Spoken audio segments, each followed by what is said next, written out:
Good morning, everybody. It's great to see so many of you here in this hall together. It's still not the way we wanted to have this council, because we're hoping to have it fully physical with all the member parties with big delegations, but the conditions are not there yet. But we'll get there, I'm sure. The important thing, however, is that our key leaders, our prime ministers, our commissioners, party leaders are here today in order to do two things. First, to celebrate our achievements, our political achievements in this year. It was not an easy one, but it was a very successful year for the Social Democratic political family.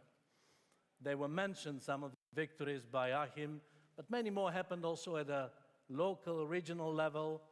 And most important, we are delivering policies which are needed to the citizens. Policies regarding social equality, policies which are creating fairness and giving justice to the citizens, policies which are strengthening our economies after the COVID crisis. These are all our achievements. But there is something else which is even more important. We are here today to discuss and to propose a vision about the future, because politics is always about the future. We want to show, after these painful years of pandemia, economic and social downturn, that there is a new path for Europe, which is progressive, which can create prosperity for all, which can distribute in a fair way, and which will create the feeling in every citizen that no one is left behind. This is why we are here today, and we want to send our message to all citizens in the European Union. But before we start our discussions, I want to invite to the stage a very important person for our family, the President of the European Parliament, David Sassoli. David, please come to the stage. And before I give the floor to David, I would like to say a few words of gratitude to you, David, because you are chairing the European Parliament in a very difficult moment when we had the pandemic, but through all these months, from the first day, you provided that the beating heart of democracy in the European Union is effective. It's functioning, it's delivering, it was providing support to all the initiatives to have a strong European common response for the health crisis, and also pushing very actively to have a really strong recovery plan. Thank you for this on behalf of the whole family. David, you have the floor. Thanks so much, Stanisław. Volevo salutare, solo un breve saluto, innanzitutto il cancelliere Scholz, che è la dimostrazione che se abbiamo fiducia in noi stessi, se i socialisti hanno fiducia in loro stessi, beh, certamente i risultati non mancano. E dobbiamo continuare ad avere fiducia in noi stessi.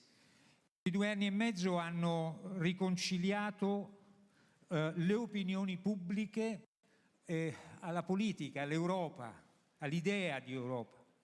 E naturalmente in questo momento abbiamo bisogno di continuare, che noi le prossime elezioni le vogliamo vincere e credo che questo sia alla nostra portata. Abbiamo la necessità di insistere su politiche comuni, perché solo con le politiche comuni potremo avere un'Europa che è al servizio dei nostri cittadini. Avere fiducia in noi stessi credo che sia la parola magica che in questo momento ci debba accompagnare. Grazie Stanisław. Grazie David, thank you very much for all your efforts. And now we are moving towards the first panel, which is expected by the whole audience also online. I would like to invite our Prime Ministers on stage.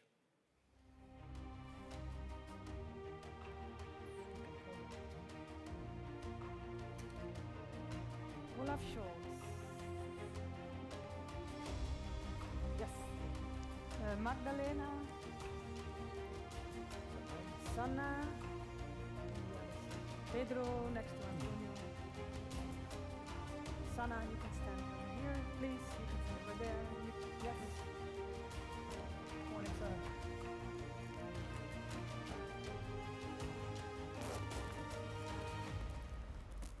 So, we are starting the first debate with our prime ministers. And of course, the first question goes to the newly elected Chancellor of Germany, Olaf Scholz. I really enjoy naming you Chancellor, Bundeschancellor. It's a great honor for all of us to have you with us. And as we all were following very closely, you had a very intensive year. Not an easy one, a very active campaign which led to victory, exhaustive talks for the coalitional agreement, and now you are leading the government of the biggest country in the European Union, the strongest economy, and you are fully aware that so many hopes from our family and from many citizens in the European Union are focused on you.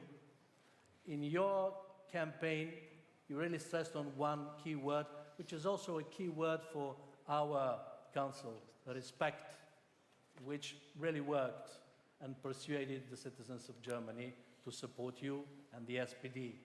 And also in the coalitional agreement, there is a very strong chapter on Europe. So I would like to ask you, what is your vision of the role of Social Democrats to building up a progressive European policy, progressive Europe with strong economic policies? Thank you for the question and for the good wishes for the work to do. I'm very happy that we could show that there is success possible for progressive politics in Europe and in our countries. The people are not that sure whether they will have a good perspective for their lives. They are bothering how things are going, and they are thinking about industrial development and all the aspects of globalization and new tasks we have to fight, for instance, against climate change. And if they look at themselves, at their families, at their friends, they wonder whether in 10, 20, 30 years they will have a perspective for a good and proper life as they have it mostly today. And this is one of the questions we have to answer. So developing a strategy how this could work, how we could modernize our economies so that there will be good jobs in 10, 20 and 30 years for all the people is one of the aspects we have to fight for, and doing it in a way that it's also tackling the big question of climate change and that we will have a climate-friendly industry in Europe and in our countries. And the second biggest question is what I called respect and what you already mentioned. My view on this topic is we live in societies where the people are not that sure that we are facing still something that could be called social cohesion. They have the understanding that too many people are just looking at themselves and that they look down to people that are doing normal jobs, for instance. But the society will only work if all the craftsmen, all the people at the shops are getting the same respect as those that are doing high professional jobs with being architects, being engineers or doctors or whatever.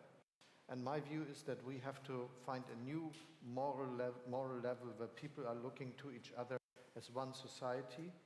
And obviously this also means that we have very strong politics supporting them. So in our case, part of our campaign was the debate about minimum wage, about a safe pension scheme, about housing and things that are important for the people.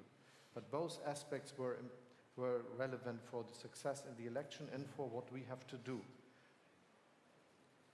Describing a perspective of industrial modernization that works for the people and describing a perspective for people, for a country that sticks together. And this is the debate about respect. True, very true. And if we zoom in a little bit more on the economical side of your intervention, how do you see the general approach of the economic recovery of Europe? First, it was a very good decision we took to to fight against the corona crisis together. And the European Recovery Program is a sign of solidarity in Europe that is completely different to the way how we handled the crisis 2008 and 2009. And doing so, we realize that it works, and that it works even before the money came to the countries. So we are all developing the plans. There are first billions going to the countries, but most of the money will be used in the next years. But having done so, there is this aspect of a union that is working together that helps all countries in their own struggle. And so solidarity works, and it is a good sign for Europe. And if we look at the future, it's about all the questions that are important for our future. How we can organize digitalization, how we can change our industry that will be climate friendly, and how we will have good jobs in Europe that are competitive on the global market. Thank you very much, Olaf. Magdalena, first of all, congratulations for your election as Prime Minister of Sweden, the first female Prime Minister.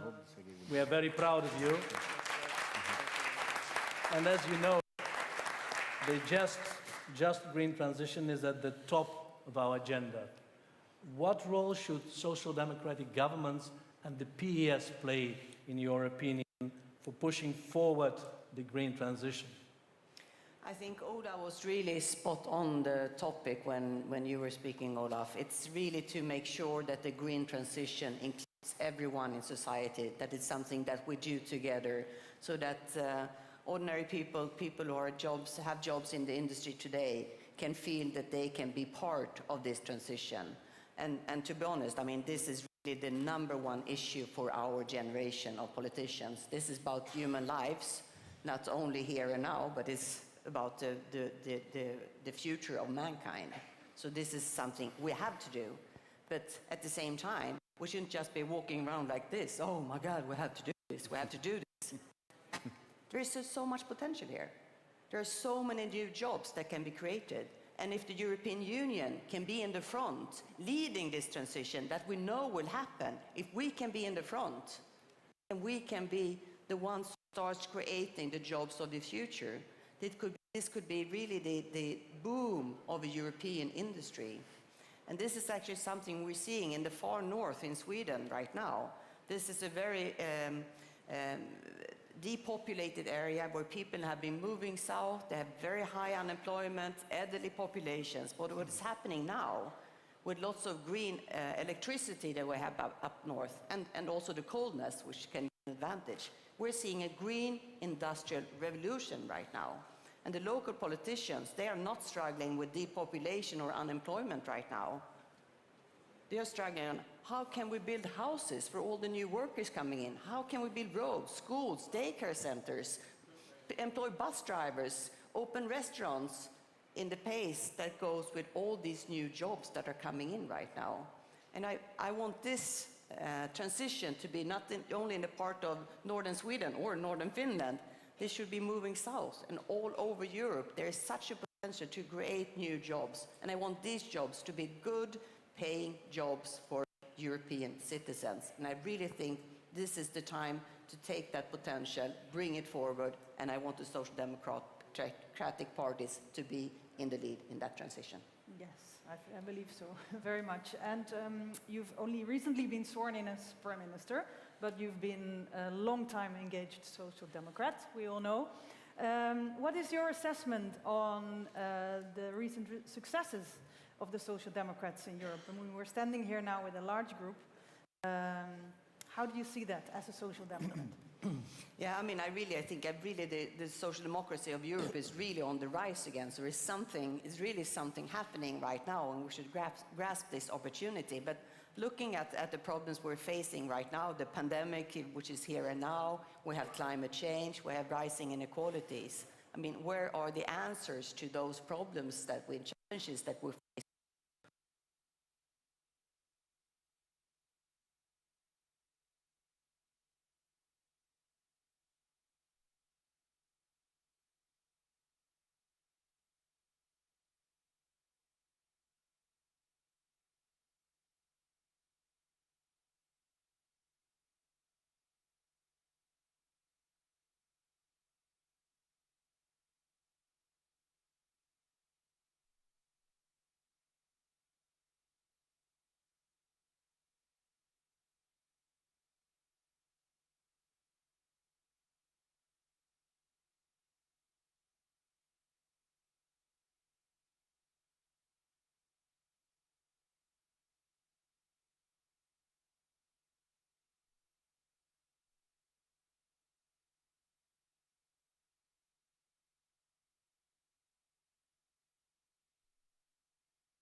ecological transition. The Thank second you. one, thank you very much. Thank you.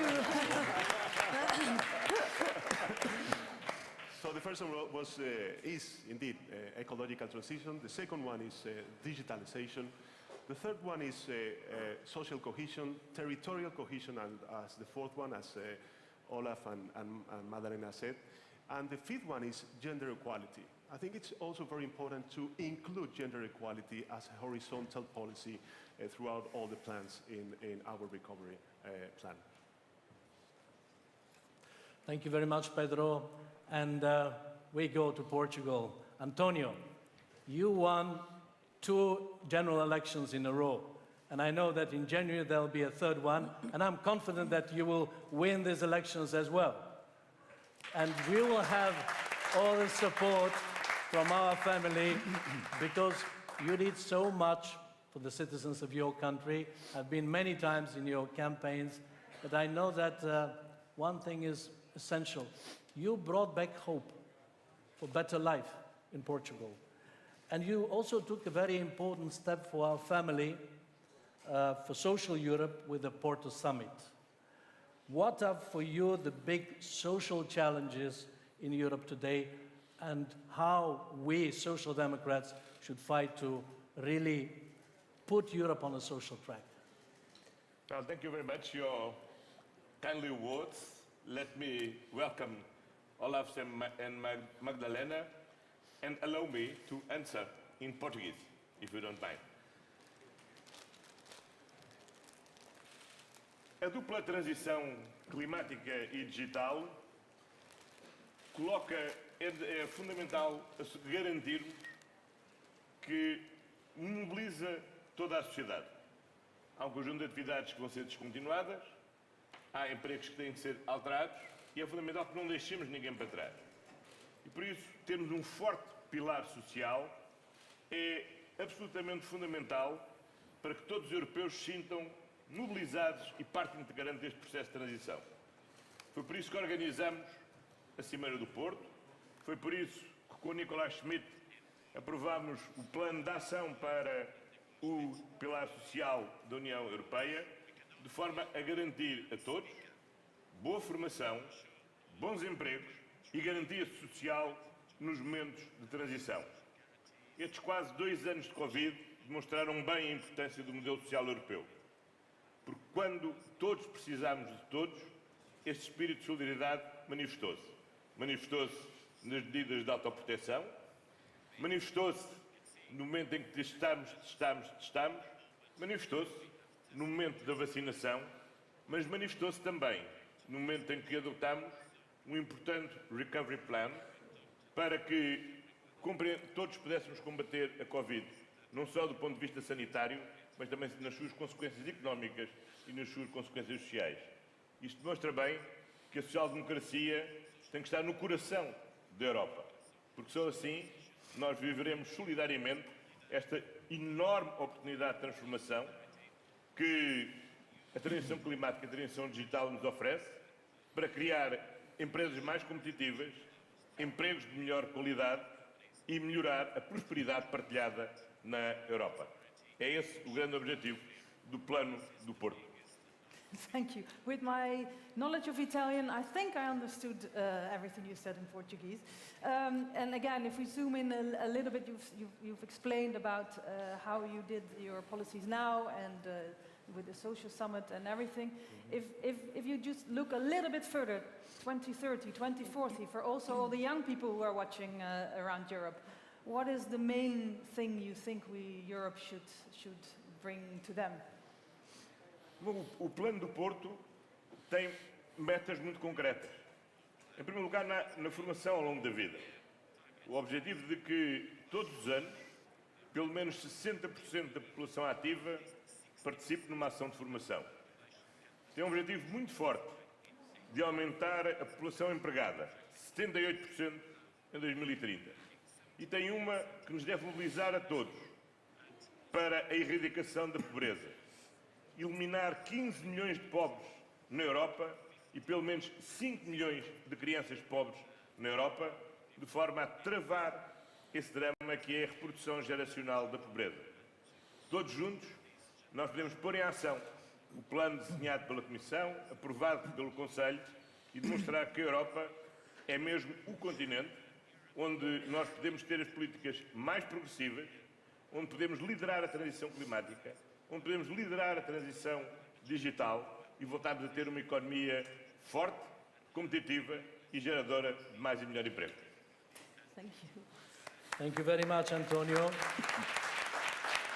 We'll have more opportunities to cheer Antonio and wish him good luck in the elections, in the campaign. Dear Sana, Prime Minister, your government is one of the leaders in gender equality. Tell us more about your experience, how you achieved so much, and how do you see the social democratic governments and our political family as our role for pushing real gender equality and women's rights across Europe and beyond? Well, thank you so much, and it's so nice to be here and see all of you. Finland has always worked for gender equality. We have worked for decades to make sure that people have the same possibilities in their lives. And there are so many reforms that we have made. Actually, we gave women full political rights, first country in the world, but there's so much more that we have done. The most important thing is that we have built a Nordic welfare society like Sweden, like Denmark, Norway, etc. So this is, of course, the main thing when we look also gender equality. Daycare systems, parental leave systems, of course, education in all levels, from early childhood to adulthood. This is very important. And making sure that people will have all the possibilities also enhances gender equality in many ways. So it's not only that we have women politicians in charge, it's spaces that we have built on welfare society that enables people to make sure that they can fulfill their dreams, that they can pursue their dreams in their lives. So I think this is the message that I want to send, that we have to make sure that we are building societies in a way that enables everyone to make their life as they want to make. Yes, and we've been talking a lot about social policies, climate, economy, things that are going well in Europe. But we also seen a worrying trend in relation to democracy and the rule of law in the Union. So what do you think we should do to defend the rule of law and democracy in Europe? Well, first of all, as leaders, we have to make sure that every member state of European Union is respecting the fundamental values of European Union. If we give up these values, human rights, rule of law, democracy, freedom of people in Europe, then we are losing the whole European Union. We have to make sure that we are respecting the fundamental rights that European Union was built on. I think later today we will also discuss these issues in European Council. We have discussed these issues also in the past, and I see a very troubling situation in some European countries, Poland, Hungary, but also this is something that is spreading. More conservative voices that are challenging the fundamental values, the fundamental rights of people, and we have to say no to this. We have to say no, and we have to make sure that the future is also progressive, that we will make sure that every European citizen, no matter where they live, if they live in Poland, if they live in Hungary, in Spain, in Portugal, in Finland, the Nordic countries, we have to make sure that every European citizen have the same rights, that every European citizen can live a good life. And this is why we need to make sure that we respect the values that European Union was built on.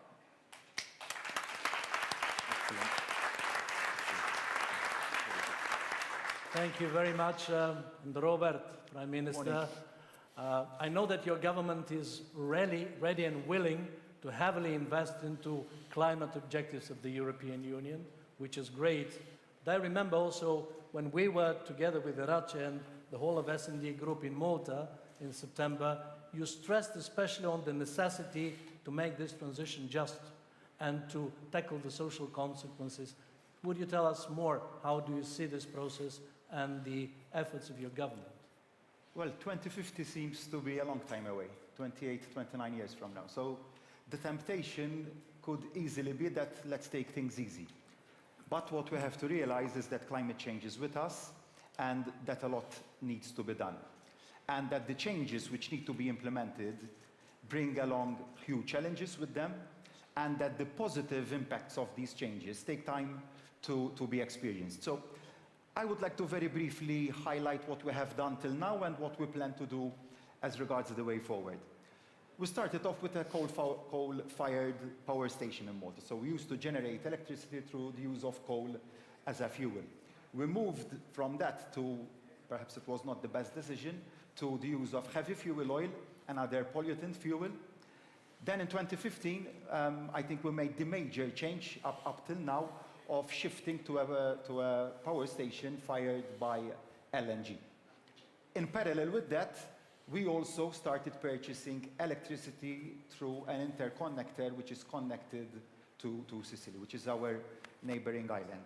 So that was one of the major changes which we implemented till now. Now we have a major drive in electrifying our private fleet and our public fleet of transport. So in transport, we see the major opportunity which needs to be addressed. So, but as you rightly said, can everyone afford buying an electric car? And the answer is a no. Taking the average price of an electric vehicle, it comes at around 1.5 times the average annual salary of Malta. So what we did in the last national budget, which was announced a few weeks ago, we gave a generous incentive of 12,000 euros for every citizen who takes the plunge and decides to scrap his old ice-powered vehicle and shifts to an electrically powered vehicle. And we're also thinking about other changes, such as a shore-to-ship facility. We've already installed our first facility of that kind. So, as you know, Malta is very much dependent on the maritime transport. We're a small island at the periphery of the Mediterranean, so we definitely depend much on the maritime industry. And the shore-to-ship facility basically allows us to switch off the engines of ships in harbor. Unfortunately, most of maritime vessels up till now are operating on heavy fuel oil, which is a huge pollutant. But that allows us the facility of switching off the engines and generators of these vessels and having the electricity supply being given to them through a shore supply. We're also moving that project now to our commercial port, so we're basically shifting in that direction as well. We're also investing into a €500 million project as a waste-to-energy project. So whereas waste has always been regarded as a minus, we're now seeing waste as basically something which we can use to convert to energy. So rather than seeing waste as a minus, let's use waste as a resource. Other changes which we did were the shift to electric vehicles I've already mentioned, the building sector, which is very crucial in Malta. The building sector is one of the major pillars of our economy.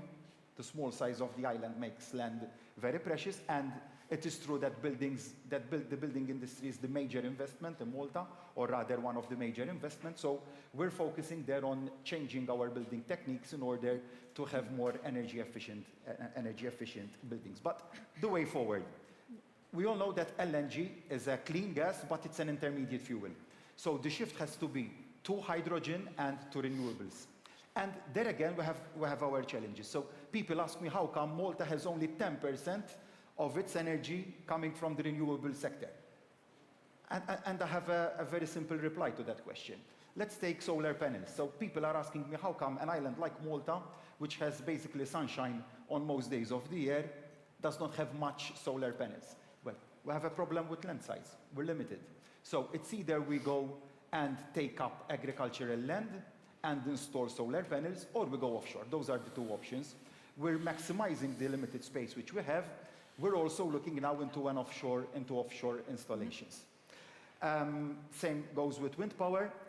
But coming back to the second part of your question, the social aspect. Let's understand that not everyone can afford to make this transition, And when launching our national budget, we took that in mind that some people, notwithstanding all the incentives that we give, some people will still not be able to buy their vehicles. So what we did was, as of next year, we're giving free public transport to all. I believe we're the second European member state to have that, apart from Luxembourg. And there, basically, we're giving the same opportunities for all to be able to make this transition. Thank you so much. And because of the time, and you all need to go to the European Council later, we also have our common candidate still giving a keynote speech, and we need to take a family photo. We would like to ask you, just really short, 10 seconds, Olaf, can you say something to support our next election campaign in Portugal for Antonio and Magdalena and everybody on stage?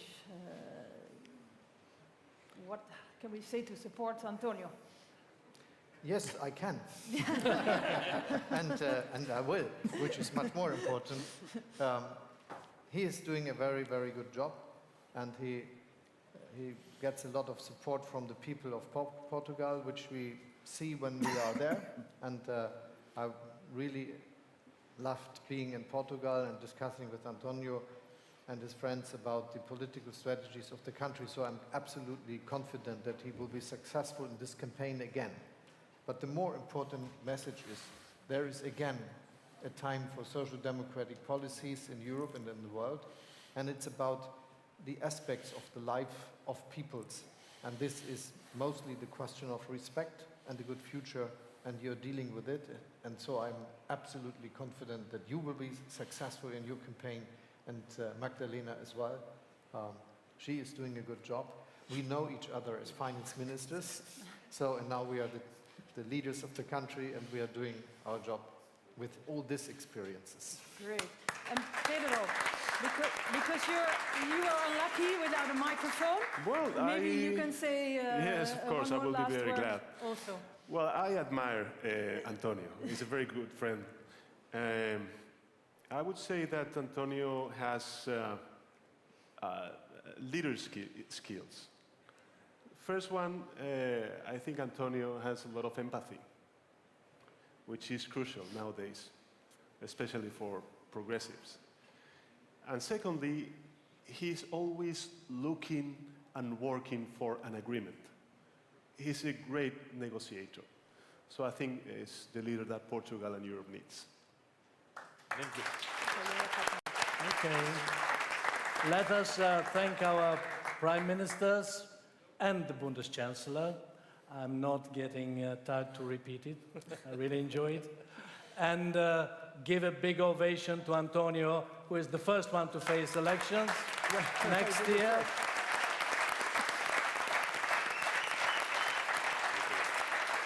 And can I please invite all the speakers of today from the panels to join us for a family photo. Please keep your masks on, and then... When you walk, you can have your mask on. When you stand down, we can take it off once you're at your place.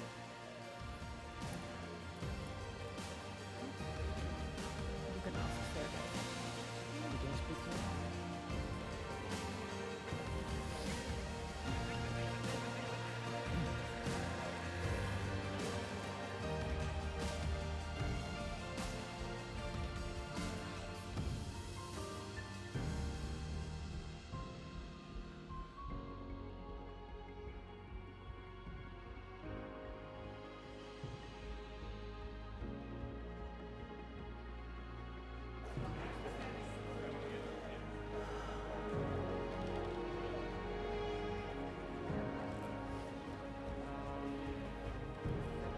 No, Paulo was on the other side. It was...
video.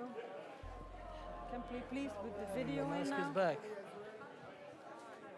Can we have the video?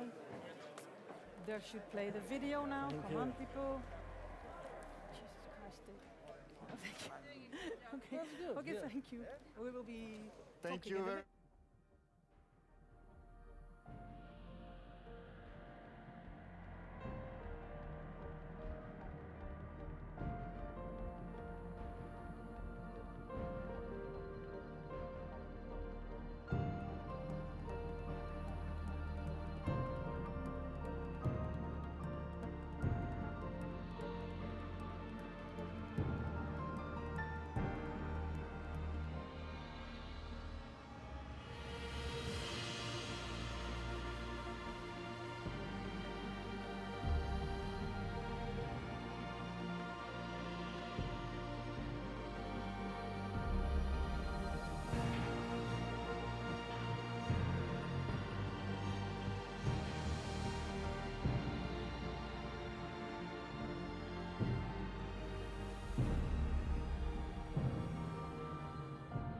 Humankind faces enormous challenges. Each challenge is an opportunity to rethink our common future, to fight selfish interests, and to stand up for everyone's rights. Europe and the world need a fresh start based on social justice and solidarity, on political power for those on the margins, on well-being, and on inclusion. Through better public services and public health care, and with an economy that serves the people, an economy that cares about the people's prosperity and their health. Through being mindful of the environment and leading our economies towards sustainability, through a green transition that is also socially just, protecting the planet and the value of work. This is our history as socialists and democrats, a legacy of progress and a drive to shape the future. Let's do it together again. Let's build a humane future.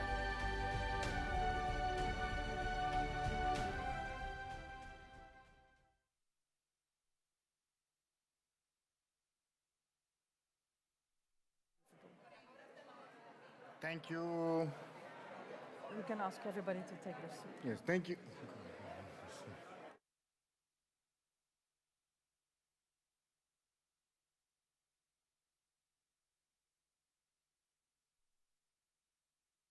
Again, please, can we ask you to take your seat again?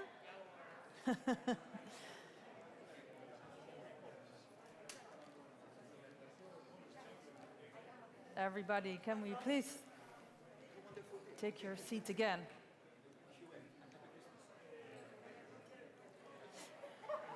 Okay, we're still on air, so we will start the next part of our show today.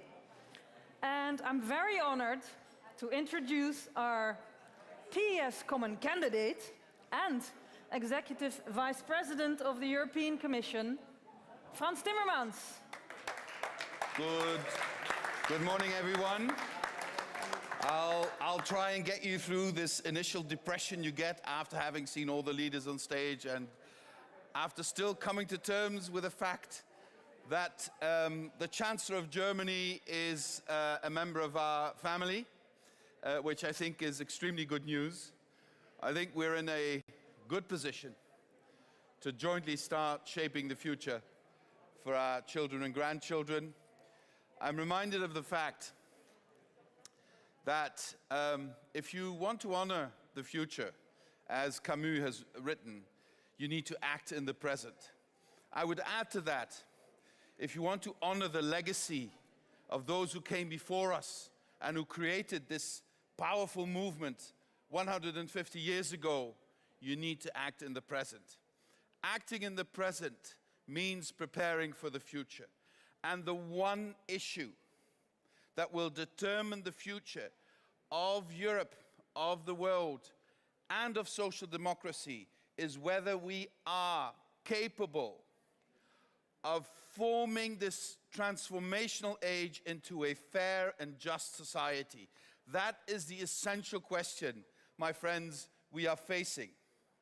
Because we are in an age of profound change, of potentially disruptive change. This is tectonic change. This is not just incremental change. This is something that will affect all relations in all societies across the planet.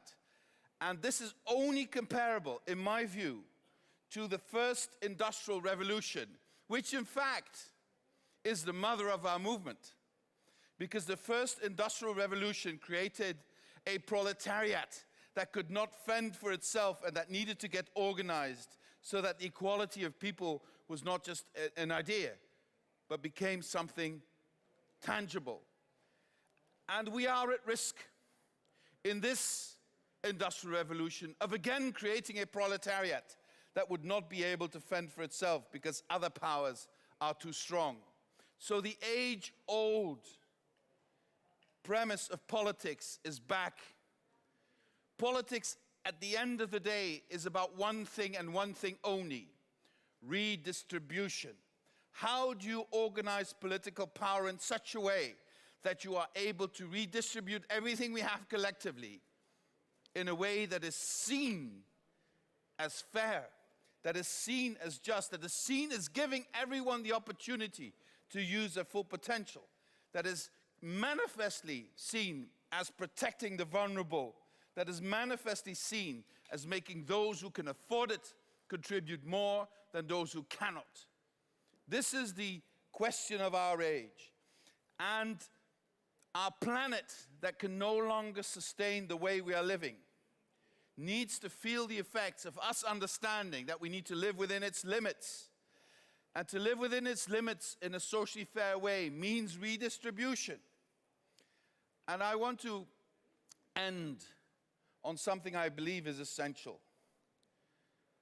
There is a risk that we create an opposition between, on the one hand, the need to live sustainable lives and to change our way of living to make sure we lead sustainable lives, and on the other hand, to create a socially fair society. There are attempts out there by the populists and right-wing populists to pretend that to act for the climate is to act against social rights. The opposite is true, my friends. The ones who will pay the highest price if we don't act on the climate are the most vulnerable in our society. And if we are not able to prove with facts and policies that we will protect the most vulnerable in our society, society will not support our shift to a sustainable future. So these things are interlinked. It's just going to be social or it's just not going to happen. That's my basic line. And the ones who can be trusted with making this society a fair society are the Social Democrats. That is our legacy, starting in the first industrial revolution. That is our plight today, to make sure that we prove to society that there is such a thing as a fair transition to a sustainable society. That is what we need to prove. There's a Flemish writer called David van Rijbroek, brilliant man. And he cornered the concept, which I find very compelling, of us acting like colonialists in time. We colonize the future of our children and grandchildren if we don't make sure that we prepare our planet for a sustainable future. In other words, if we keep spending the future instead of investing into the future, we leave our children and grandchildren a barren earth. But if we start transforming our society so that in the future we can live sustainable lives, we don't colonize the future, we promote the future, and we think of the interest of our children and grandchildren just as much as our grandparents thought of our interests after the Second World War. It's our legacy, it is our present, it is our future. Let's make it happen. Thank you, Frans.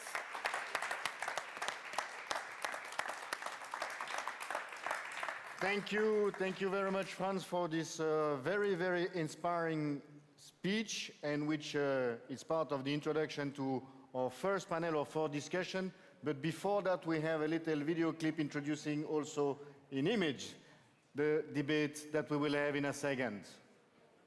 Catastrophic floods, forest fires, extreme weather.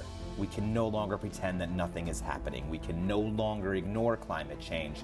We must plan the transition into greener societies, and we must get everyone on board to support it.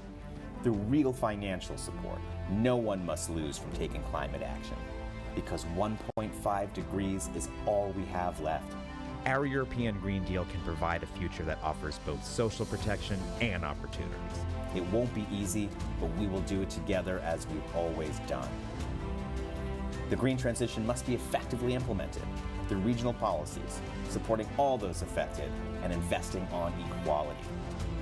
We, the European Socialists and Social Democrats, will continue to follow our profound commitment to social justice.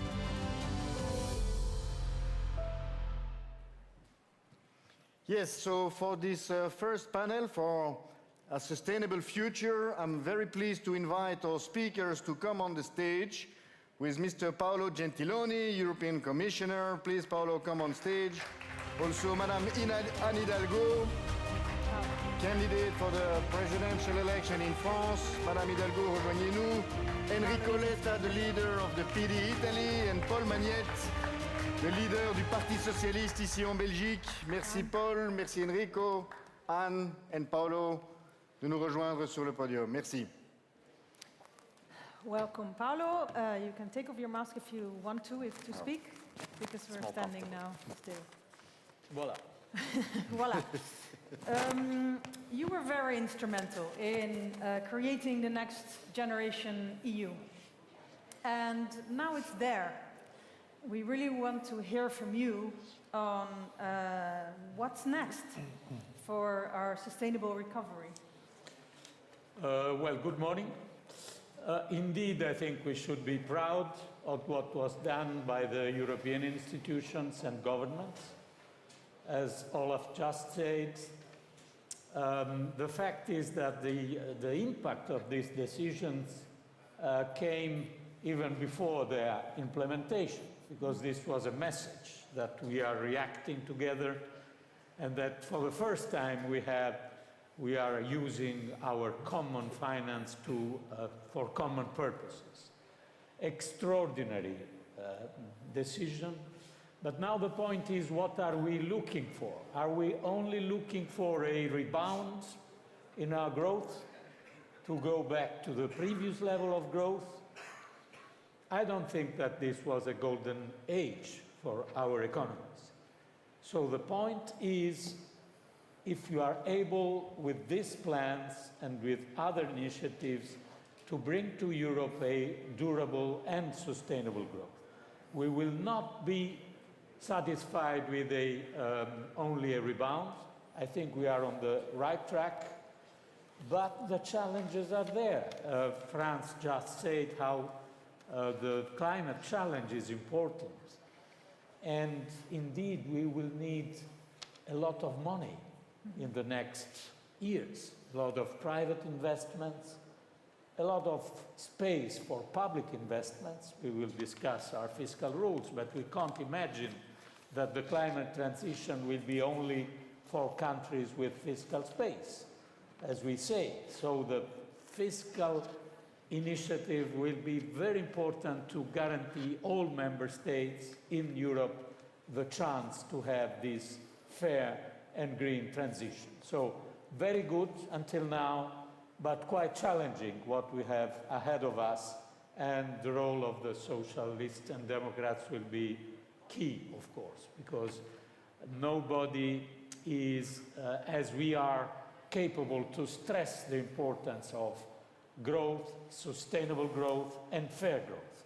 Exactly. We have a good achievement, we should be proud, but we have a long way to go in the next couple of years, and maybe more. Yes, indeed. And you touched upon it already a little bit on the fiscal justice, which also goes with it, and Europeans, they are angry about it.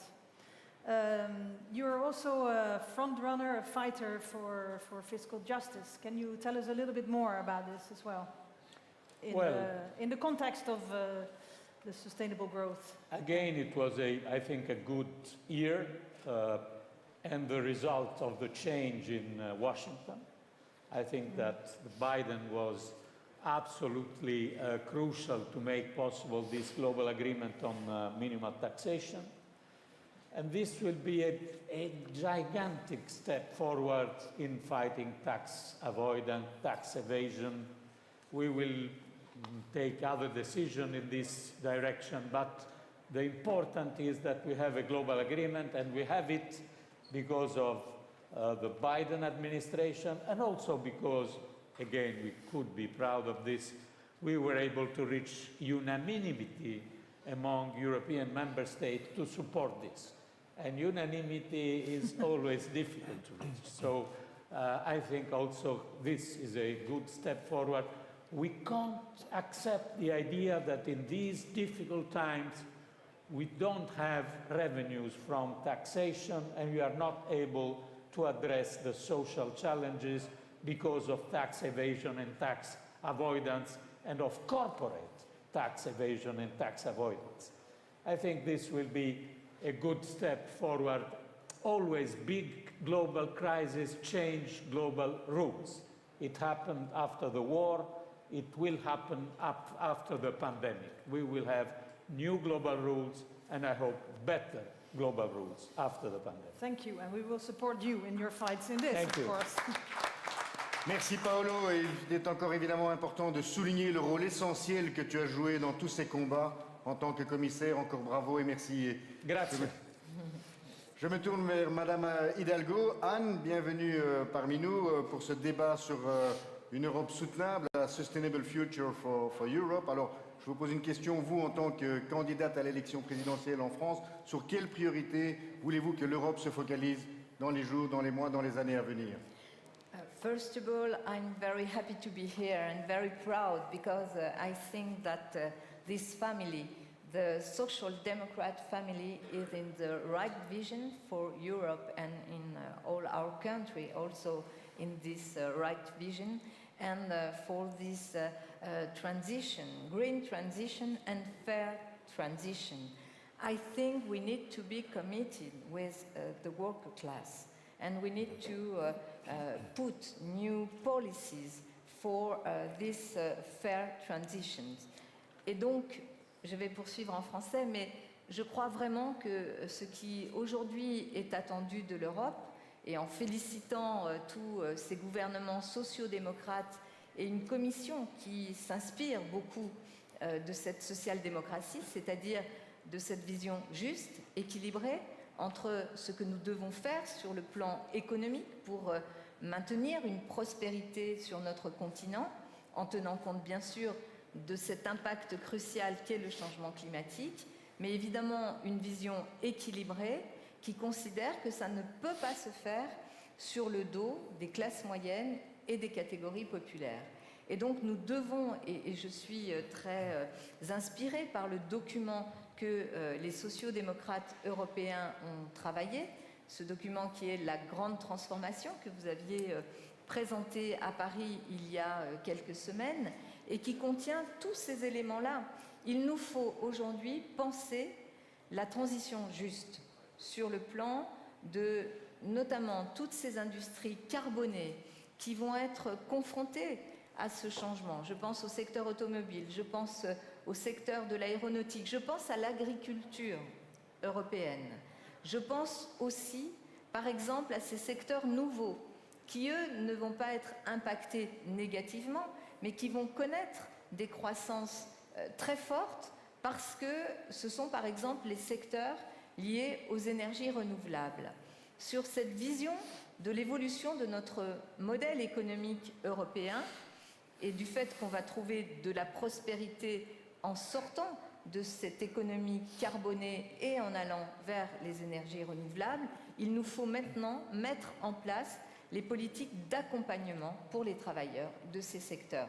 Ça veut dire, et permettez-moi de prendre cette référence, dans les années 80, il y avait notamment au niveau européen, sous l'impulsion de Jacques Delors, avec cette idée de l'Europe sociale, et je regarde Enrico, il y avait cette idée de mettre en place des outils d'accompagnement de la transformation économique. À l'époque, c'était quoi? C'était la sidérurgie, la métallurgie, la chimie, qui étaient des secteurs en pleine évolution.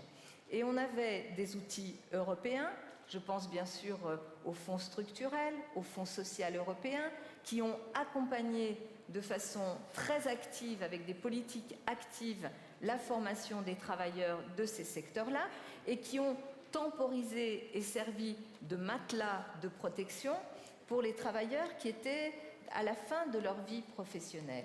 Il y avait ces outils-là qu'il va nous falloir retrouver. Au niveau européen, je sais que les syndicats, et notamment la CES, depuis longtemps, a obtenu la création de ce fonds d'accompagnement social de la transition écologique. Je pense qu'il va falloir lui donner beaucoup plus de force, et ça, c'est le rôle, évidemment, de la Commission européenne et du Parlement européen. Et il faut ensuite que dans chaque pays, nous puissions décliner des politiques qui accompagnent ces transformations pour les travailleurs. Je crois que c'est notre rôle. C'est là que nous devons être, nous, les socialistes, les sociodémocrates, au niveau européen et dans chaque pays. Et le fait d'avoir tous ces gouvernements aujourd'hui sociodémocrates à l'échelle européenne, avec en plus l'arrivée du chancelier Olaf Scholz, c'est une chance inouïe. Alors nous, qui sommes encore en train de nous battre durement, parce qu'il y a beaucoup de gens qui aimeraient que la social-démocratie n'existe plus, je le vois par exemple en France, nous qui sommes en train de nous battre, nous nous appuyons beaucoup sur cet exemple européen parce que c'est le chemin juste, soutenable à tout point de vue, y compris du point de vue de la cohésion sociale de nos pays et donc de la cohésion sociale de l'Europe à laquelle bien sûr nous croyons et dans laquelle je me sens pleinement engagée.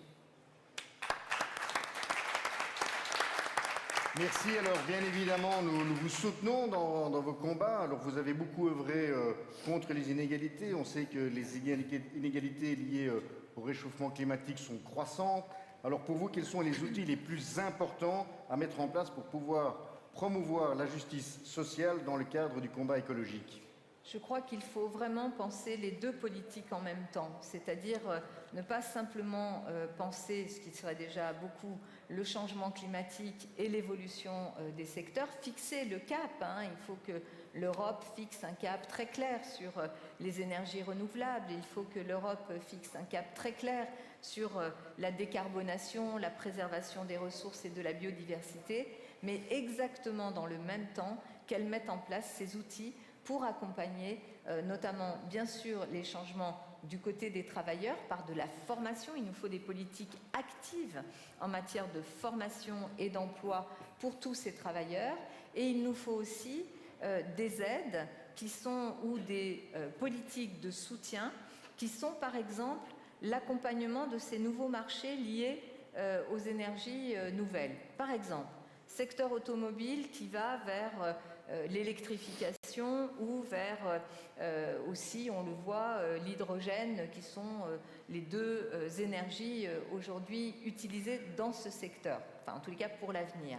On voit bien qu'il y a un besoin d'infrastructures très important dans tous les pays. Si on veut aller vers un modèle de mobilité électrique, il y a un besoin d'infrastructures, par exemple en France, pour permettre les recharges de ces véhicules. Ça, c'est un sujet industriel à part entière qui doit être porté par chacun des pays, mais qui peut aussi être porté à l'échelle européenne.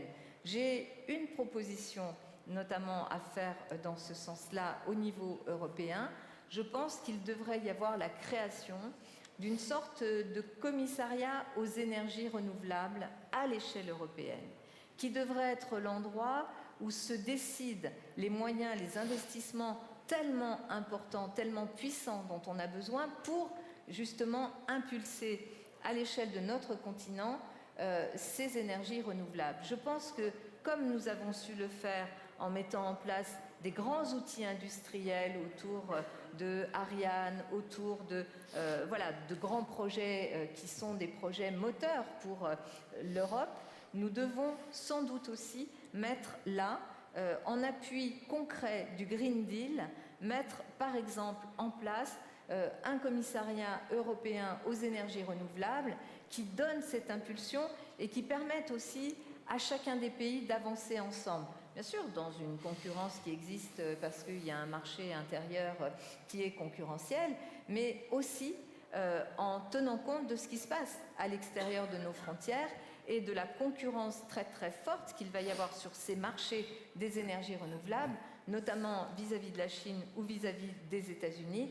Je pense que l'Europe pourrait aussi se doter de cet outil qui serait un outil au service de notre vision, de cette transition écologique vers des énergies renouvelables qui doit se faire de façon très rapide et puissante, mais aussi au service d'une vision juste de cette transformation écologique.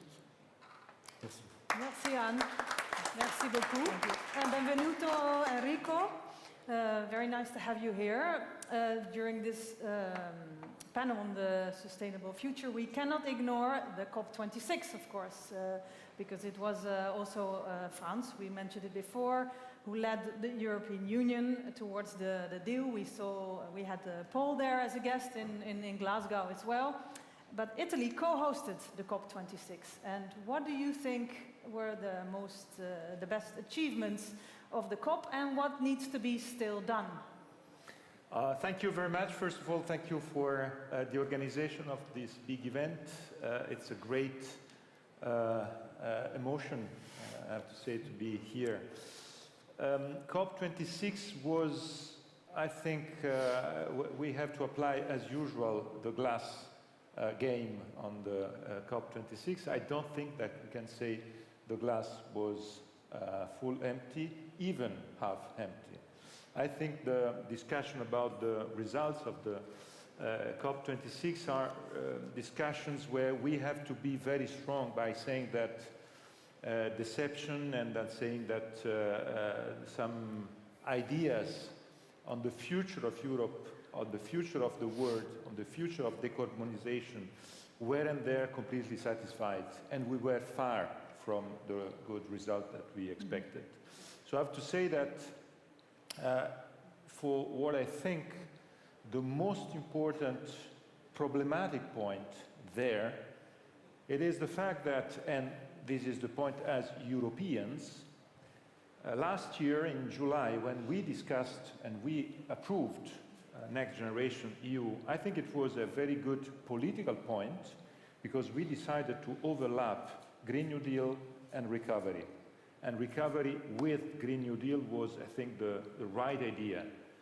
It would have been possible to have whatever it takes in terms of recovery without any carbon neutrality goals. The key point is that we decided to have politically this goal, but I think there's a big fatigue in applying concrete measures in which the 2 points, and social justice and a sustainable ecological future, can be really applied in the concrete political life and in concrete day-by-day life.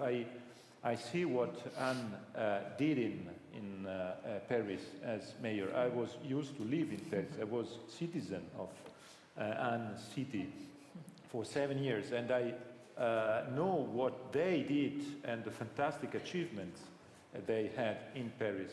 But I have to say, even in my country, where I see how important today is for our political party to be very accountable on this point. I was very happy because in the last poll, for the first time for many years, we had a very good results among young people. Yes. More than 30% of young people are today our supporters, and that's for us the big result. It is also because of these policies, but my red alarm is about the fact that we are not managing to apply and to implement how to get together social justice and sustainable future. We did, I think, and I see Nicolas Schmidt and Nicolas and the Commission did a fantastic work last week. I think the big signals that arrived from the Commission are very important. What Paolo is doing on the financial and the sustainability and stability pact future is another important step. But I have to say, and I stop here, my point is that for all our family, it is very important to put this challenge at the very heart of our activity. If we don't succeed in putting the idea of what are in concrete the measures in which social justice and sustainable and climate change, fight against climate change, how does it mean in terms of transition for workers in the automotive sector and the rest? Otherwise, it would be a disaster, and we will lose, because a salary of the people and daily life for the people is, for us, the first need, and this is why I think this need has to be our big challenge for the future. Thank you. But before we go to Paul, I don't want you to stop here completely, because we have to mention that PD had electoral successes recently in Torino, Bologna, Milano, Roma, Napoli, which was fantastic. But what do you think it is that the citizens of those cities drew to the green transition policies of PD, that they gave you the trust? I think the most important part was the link that we were very good in proposing between our policies for urban and for cities and the recovery plan at European level. Because I think we are supporting this government. Draghi's government is doing very well in Italy with our support. We are the pillars of the government. And the government is succeeding in trying to put the right missions within the recovery plan. And the first mission is sustainable transition and digital transition. And the country, Italy, is a country where we live at two speeds, as you know, south and north. And the big problem was, and it is, the digitalization for the south of the country, the remote areas, and for big cities, how to have infrastructures and transports in common that are able to be to put green in the daily life of citizens in these cities. So I think the big result was to be perceived by citizens and voters as those thinking that the future of our country has to be green with social justice. And the recovery plan was, on that point, I think, the key issue. And citizens are today giving trust to our job, and for us, we will continue in that direction. Yeah, and we can all learn a lesson from that. Thank you. Yes, hello, Paul.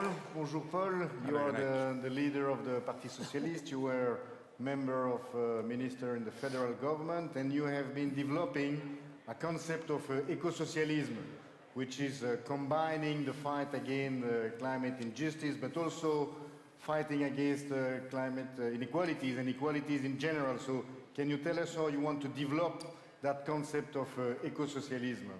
Well, thank you, Yonek, and thank you, everyone. It's a great pleasure to see you again, that we meet again. Thank you, Sergei, for organizing this meeting despite the COVID regulations. We need meetings, we need to have discussions, we need the enthusiasm, and we need to celebrate the victory of our friends everywhere in Europe. So, why eco-socialism? Because we all know, and thank you to Franz for his very inspiring introductory speech, we all know that we will have to change everything. We will have to change the way we live, the way we inhabit the world, the way we eat, the way we move, the way we work. And the question is not, do we need to do it, but how we will do it, and how we will make sure that it will be fair and it will contribute to the fight against inequality. And when we look at the answers of the other political forces, we see on the one hand we have the conservative and the liberals. And what do they say? They say, well, let's leave it to the market. The market is the most efficient instrument. And may the best men and women win. Of course, we cannot accept that. We cannot accept this law of the jungle that will only make poor people poorer and richer people richer. What do the Greens say? Well, when you look at accurately at what the Greens actually say, it's not that different from what the liberals say. The Greens say, let's do what we need to do. Let's take all the norms, all the decisions that need to be taken to curb emissions. And then, well, we know that this will have negative consequences for some people, so we will have to compensate for those people. But that's not enough.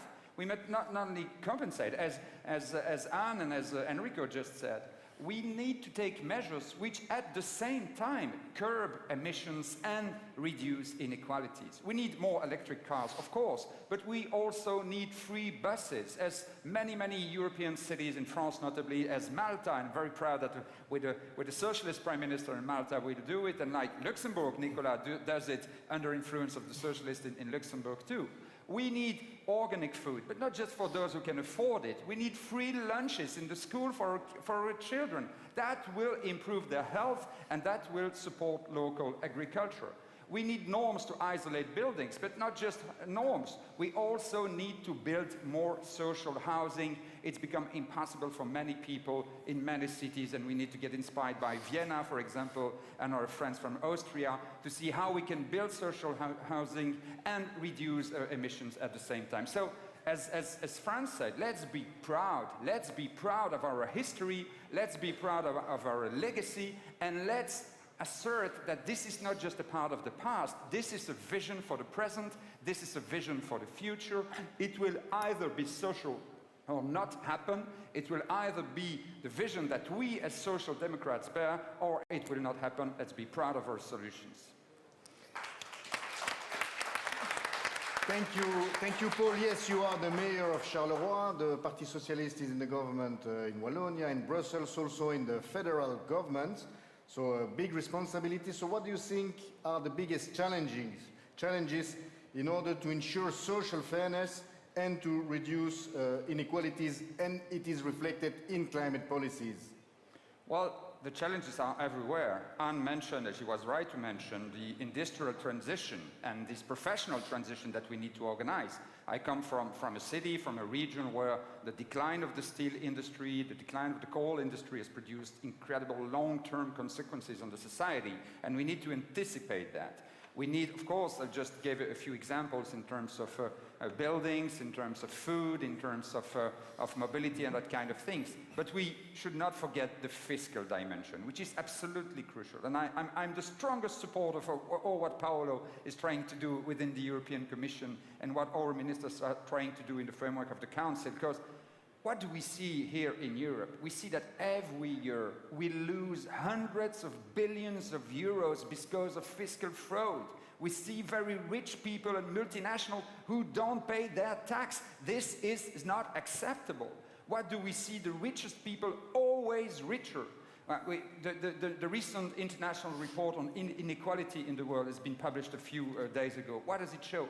The last 25 years, the richest 1%, they captured more than 40% of the growth. So 1% of the global population captured 40% of the growth produced by the workers here in Europe too. And what do we see in the same report? That these same 1% of the richest people, they produce more gas emissions than the 50 poorest persons of the global population. We have half the world on the one side, 1% rich people on the other side, and these 1% people are more responsible than half the world. This is not acceptable. This must stop. Basta. And so the answer is very, very simple. Let's tax the rich. They must pay their fair share, and we must have the means to curb inequalities in Europe. And we, the Social Democrats, are the only ones who can do that. Thank you. Basta. Thank you very much, Paul. So thank you very much to all speakers for this very, very interesting panel. Your interesting contribution too. So we'll continue the fight together on the different challenges that you mentioned. Thank you very much. Thank you. Thank you, Paolo. Thank you, Anne. Thank you, Enrico. Thank you, Paul. Super. And we have a video to announce the next subject and the next panel. Thank you. What does the word well-being make you think of? We believe well-being is education and culture. We believe individual development and social harmony are well-being. A society where everyone can pursue their projects and cooperate with others, that's well-being. Non-discrimination is well-being. Public universal health care is well-being. We must promote a European health policy based on universal access. We must implement and enforce progressive taxation to finance these services. Well-being means being able to lead a decent life. Well-being is to make opportunities accessible for everyone. The time has come to build the Europe people are asking for. And European socialists and democrats are the ones to do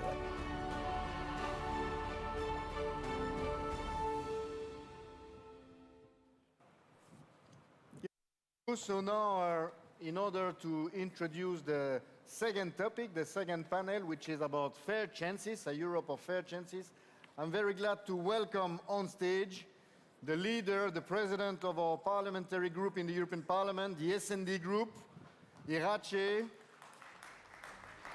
Irache, be welcome. And again, congratulations for your re-election as leader of the group. Well done. And we are very glad to have this wonderful cooperation, the group, S&D group, PES, commissioner, and all our ministers and prime ministers, and the good work that we are doing, and especially the leadership that you are showing in the European Parliament. So, Irache, the floor is yours. Thank you, Jonek. Dear friends, dear colleagues, it is a pleasure for me to be here today with all of you in this year's PES Council. As a president of the S&D group, I'm delighted to see how the progressive family is making a step forward for our movement for Europe and for its citizens. Yes, for citizens, for their well-being and their chance to have a better and fairer life. Unfortunately, our council comes in the hardest of time. We are still fighting the pandemic and its consequences, economic and social ones, and also inequalities. But I am sure that we will defeat this crisis together. It's important to do it together. Our main goal now is to overcome the effects of the pandemic, and this will require a big effort in almost all policies areas. At the same time, the Union must not lose sight on the climate emergency, growing inequalities, the digital transformation, and the Union's relationship with citizens. Unfortunately, as you know so very well, we also have to tackle the worsening of the rule of law and the new wave of populism and nationalism. The European Union, acting together against the pandemic, have shown again that it can make a difference to protect the living condition of people. Thanks to our efforts and the leadership of our political family, we push for a fundamental change in the European response toward the COVID-19 crisis. We push for a decisive agreement and political actions that have put the EU in the direction of the recovery. The response to this crisis is very different from the response given in the past. We cannot stop now. Austerity times are over. We should pay attention that the economic institutions are saying, like the International Monetary Fund. They are calling for a stronger fiscal response to the crisis. And now these institutions are finally joining our political family on our claims to go beyond the DGP logic. Yes, people's life and the environment should be placed at the forefront of public policies. Fiscal rules should exist to serve the people and their lives, and not the opposite. This change of model only acknowledges that we are in the right direction. We need to explore a new windows of opportunity. It is possible to respect the system in which our societies operate in a way that will guarantee human progress in our planet, without exploiting workers and without witness how the few become richer and the many have less opportunities. Sustainable well-being, including ecological, health and social progress, fair fiscal rules, stronger democracies, gender equality, and the LGBTIQ rights must be at the heart of how we shape the future. The recovery needs to be seen as an opportunity to introduce different reforms. We need to focus on good and fair reforms, those based on the ecological transition, solidarity, social justice, equality, high-quality public service, and employment. Dear colleagues, the European Green Deal and the Pillar of Social Rights are our roadmap for a more sustainable model where ecological, social, and economic indicators have the same level of importance. We need to embrace this opportunity in the context of the recovery to push for this model that improves living standards for all people. To do so, our group, S&D in the European Parliament, and our political family has a clear strategy of some policies that will be crucial. We need to change the European semester, including these social and ecological criteria. We need the implementation of the Green Deal and the adoption with the Fit for 55 package of the leadership of Franz Timmermans, taking into account the social dimension, always thinking in this social dimension. The social pillar must be strengthened. We have to push for more initiatives in this area, like a directive against poverty or other important issues for us. I can see our colleague Agnes, who are working for this minimum wages and for other important policies in this moment to implement the social rights pillars. We need to tackle the unemployment, of course, and its social consequences. But we have to work not only to create employment, we need to create a good employment, employment with rights, employment that can guarantee to disappear the gap between the salaries with men and women. We need to improve our current system. We must to fight against gender inequality. We need concrete proposals to implement the recent present in the EU gender equality strategy. We have our dear Sita, our president of the PES Women, and our commissioner Helen Daly working in a very good cooperation with all of us.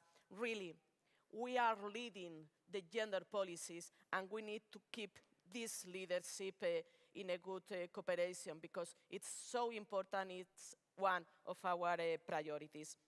Finally, we cannot speak seriously about a social Europe if we don't speak about how to finance. In order to avoid undermining the economic recovery and to reach the goals of the European Green Deal and those the social pillar, we will need to invest more and better. With growing challenges, the EU needs to strengthen our budget by collecting new own resources. It's so important for us, and we can be done by targeting tax evaders, speculators, and big polluters. Dear friends, before giving the floor to the panelists, let me add one last thought. We need ambition to seize the momentum and deliver in our commitment to improve people's life, because we are here for that, to improve people's life. If we continue doing so, I'm sure that our political family will lead a progressive and pro-European alliance for a fairer future. This is the time to show that the European Union is a crucial part of the answer. Our families should remain united and coordinated in all levels. The global challenges for a fairer society and well-being, all of us need global answer. Climate change, digitalization, social justice, a state of democracy, women's rights, decent jobs, and youth opportunities. If we are together, if we work together, I'm sure that we will do it. Thanks a lot. Thank you, Idace. Thank you. Yes, we are also sure that we will win, and thanks also for reminding how central the fight for social Europe has been in our family, and it still is, and will always be. And it's a good transition for our second panel, and I'm glad to welcome on stage Nicolas Schmid, our Social Rights and Jobs Commissioner. Welcome, Nicolas. Also, Pamela Rendi-Wagner, the leader of the SPO Austria. Alexis Tsipras, which is with us. Hi, Alexis, welcome. Leader of Syriza, and Alicia Holmes, the president of YES, the Young European Socialists. Alicia, please join us. MEP. Thank you, Alicia. Thank you. Thank you, and welcome, Nicolas. You can take off your mask if you want to. Yeah.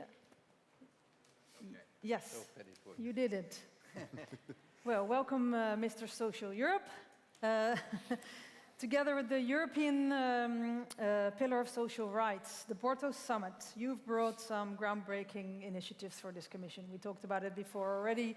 Extra rights for platform workers, minimum wage. Can you please tell us a little bit more about all your work on this? Well, you know that that's not the work of one person. That's always the work of a strong movement of strong persons. And I must say, a lot has been made possible thanks to our prime ministers. Stefan Löfven was there when, in Göteborg when we adopted the social pillar, and our friend Antonio organized the Porto Summit. And this gave a real drive to social Europe and made my task a bit easier. And I think that what we have felt, and I liked very much what Olaf has said about respect and really listening to the concerns of our citizens and making policies which really go to the concerns of our policies. And what are the concerns of our citizens? They are about wages, and wages have stagnated. Even in some countries, they have been reduced dramatically. And we had to give a message, well, wages are at the basis of our society, of our economy, of the dignity of work. And that's why we launched our political family, the idea of a minimum wage, or at least fair minimum wages in Europe. And we are not too far away from this objective. I think we got it very well in the Parliament, thanks to Agnes. We got it in the Council, and I think there is margin for improvement there, but we will get it there too. So thanks also to Germany, by the way. And I think this is a big achievement, a big message for all the workers in Europe, that wages are important, that we have to respect all jobs, and everybody has to have a decent life from his or her work. And I think this is a big achievement of our family. It is, indeed. But despite the big achievements, and despite of your work and everybody else in the Council, in the Parliament, nationally, Paul already mentioned it a bit before, social inequality remains a huge problem in our societies. So how can we tackle this? Well, I think very concretely also. You have mentioned before what we have proposed now on platform work. And this is finally this new approach that we have always a reduction of social rights. This is the neoliberal approach. For years has been the neoliberal approach. We have to reduce the social rights, social benefits, salaries, and so on. And I think we have to rebuild this. And we cannot allow that the new economy, the new business models, new technologies finally not lead us to more progress, to more equality, to better living conditions, but to less social rights, to less equality, to more inequality. And I think this is a big issue for our family. We have to restore the social contract in our societies. And therefore, I think first we proposed and got a guarantee for children. I think a child guarantee. This is essential. We are talking about a fair chances for everybody. But this starts with early childhood. If early childhood children are already, their inequalities are just not even taken into account, we cannot build a more equal society. So I think childhood is a key. Second, good jobs. I think Irache said it's not just about jobs, it's about quality jobs. And we have to make sure that this big transformation we are in now guarantees quality jobs, good jobs, fair wages, good working conditions. That's what we have to do. And third, I think this has been very eloquently said by Paul, this is about taxation, it's about redistribution in our society. We need a strong welfare state. We have to rebuild it sometimes. We have seen how weaknesses have appeared during this pandemic, and we have seen how essential, how key a strong welfare state is in our society, especially in a period of big changes, especially in a period of crisis and like the one we are going through. So I think here Europe can inspire. We will come up with a proposal on minimum income, but at the end it's good jobs, good wages, fair chances, good education systems, the opportunity for workers to be reskilled in a period where the labor market are a lot changing. So that's what this Commission tries to do. Thank you for your hard work on that. Thank you, Nicolas, and of course we support you, and it's really a pleasure always to work with you also on this issue in our ministerial networks and all the coordination that we do. So now, Pamela, thank you for being with us. We have seen the turmoil in which Austria has been recently, and we really hope that you're going to be the next Chancellor of Austria, yes, because Austria would really deserve a Chancellor like you. Now, we have seen also, unfortunately, the crisis, the health crisis through Europe with the COVID-19 pandemic. So in this age, what do you think that how can we defend healthcare systems for everyone in Europe today? Well, first of all, thanks for your wishes, which I take home with a great gratitude and strength here from Brussels home to Vienna. Well, I think, first of all, let me also thank for gathering today. It's very important for us Social Democrats in Europe, because it's such important times politically, and so much has happened during the last 21 months of pandemic. And it's good to discuss and to fill up our strength in order to go home and build a better and stronger Europe. Referring to your question, this pandemic has shown us so clearly how much not only our health, but our security and how our welfare as such depends on strong, well-funded and well-organized healthcare systems. And when I talk about healthcare systems, we talk about well-educated, trained personnel. And it's this personnel who is in the front line since 21 months, working for all of us, all across the continent, all over the world, worldwide. And we talk about hospital beds, we talk about intensive care units, which need to be equipped technically with the right staff and opportunities, which is not the case all over Europe.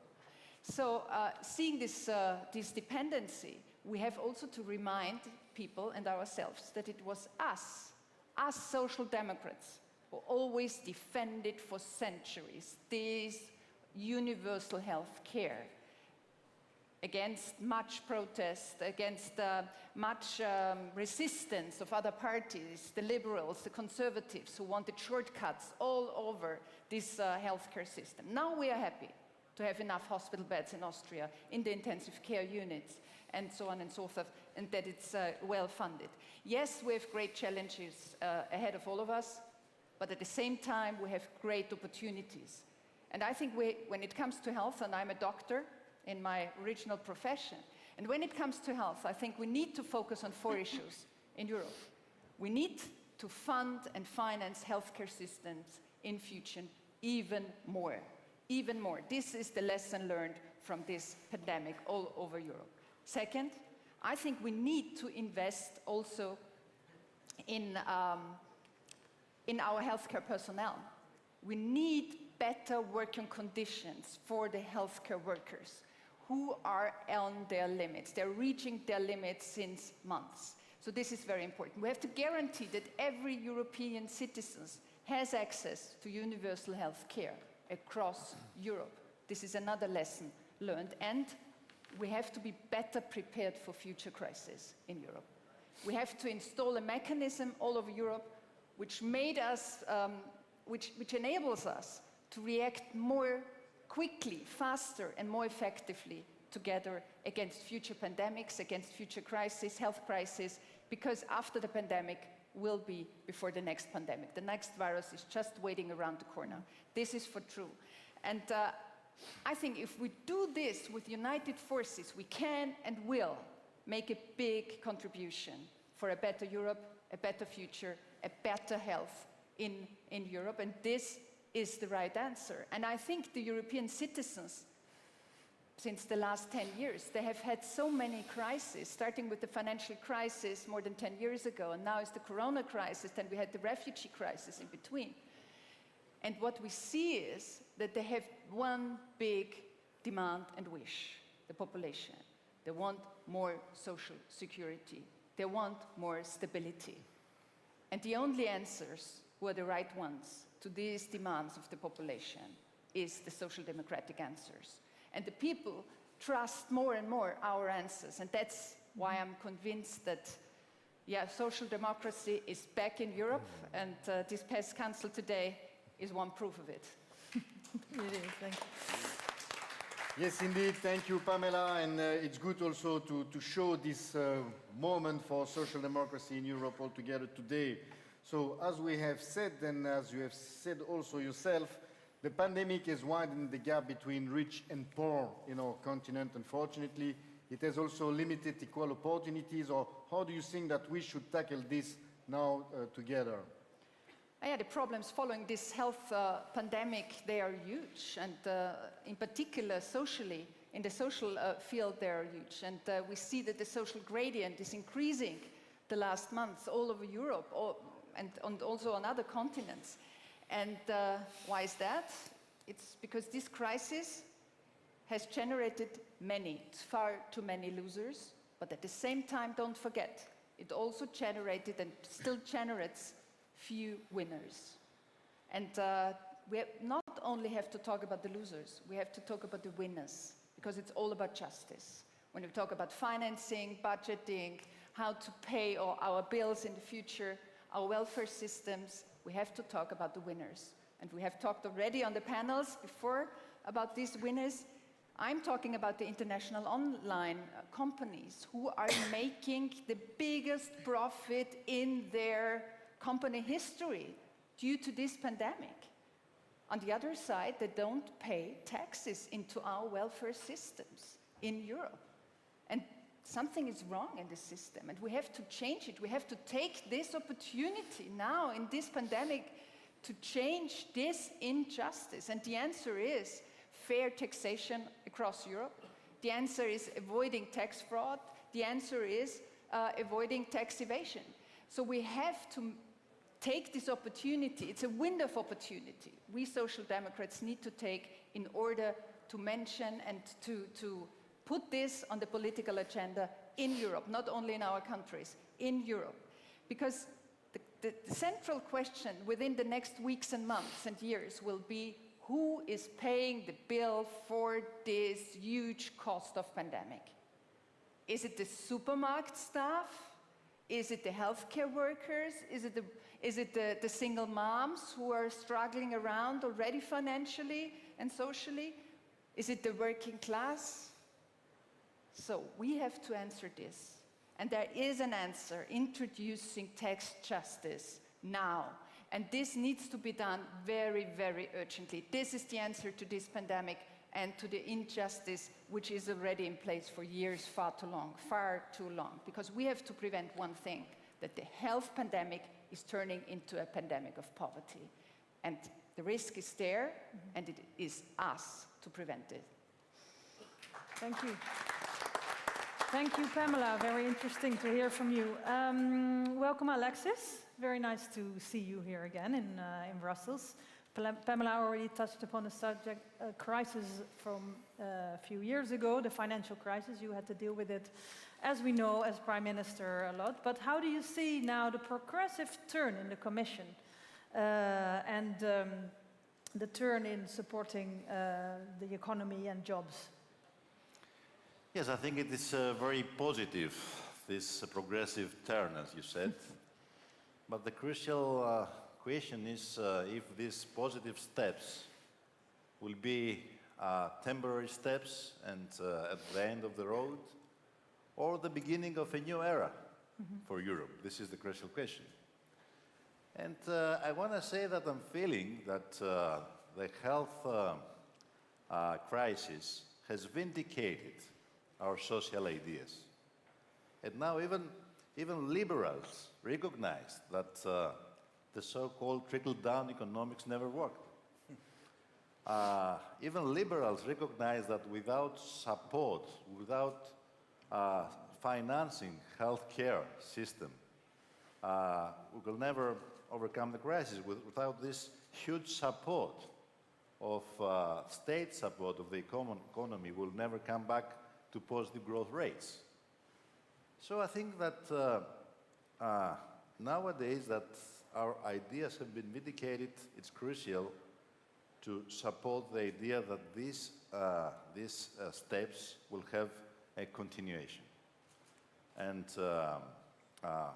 first of all, I think that we have to make sure that the conservative forces, we have not allowed the conservative forces to come us back to the same recipes of the past, to the recipes of deficits, of austerity, of surpluses, of austerity, and of recession. And I want to underline that the green and digital transition is a very important opportunity for Europe. But our duty is to make sure that this transition will be a fair transition. That means without increasing of inequalities, but a fair transition that will strengthen Europe, strengthen convergence, and decreasing inequalities. And I think that all progressive forces will have to answer concretely in these crucial questions. Yeah, and speaking about a bit more concretely, because of the progressive forces in the Commission, in the Council, in the Parliament, there's also a new debate on the Stability and Growth Pact.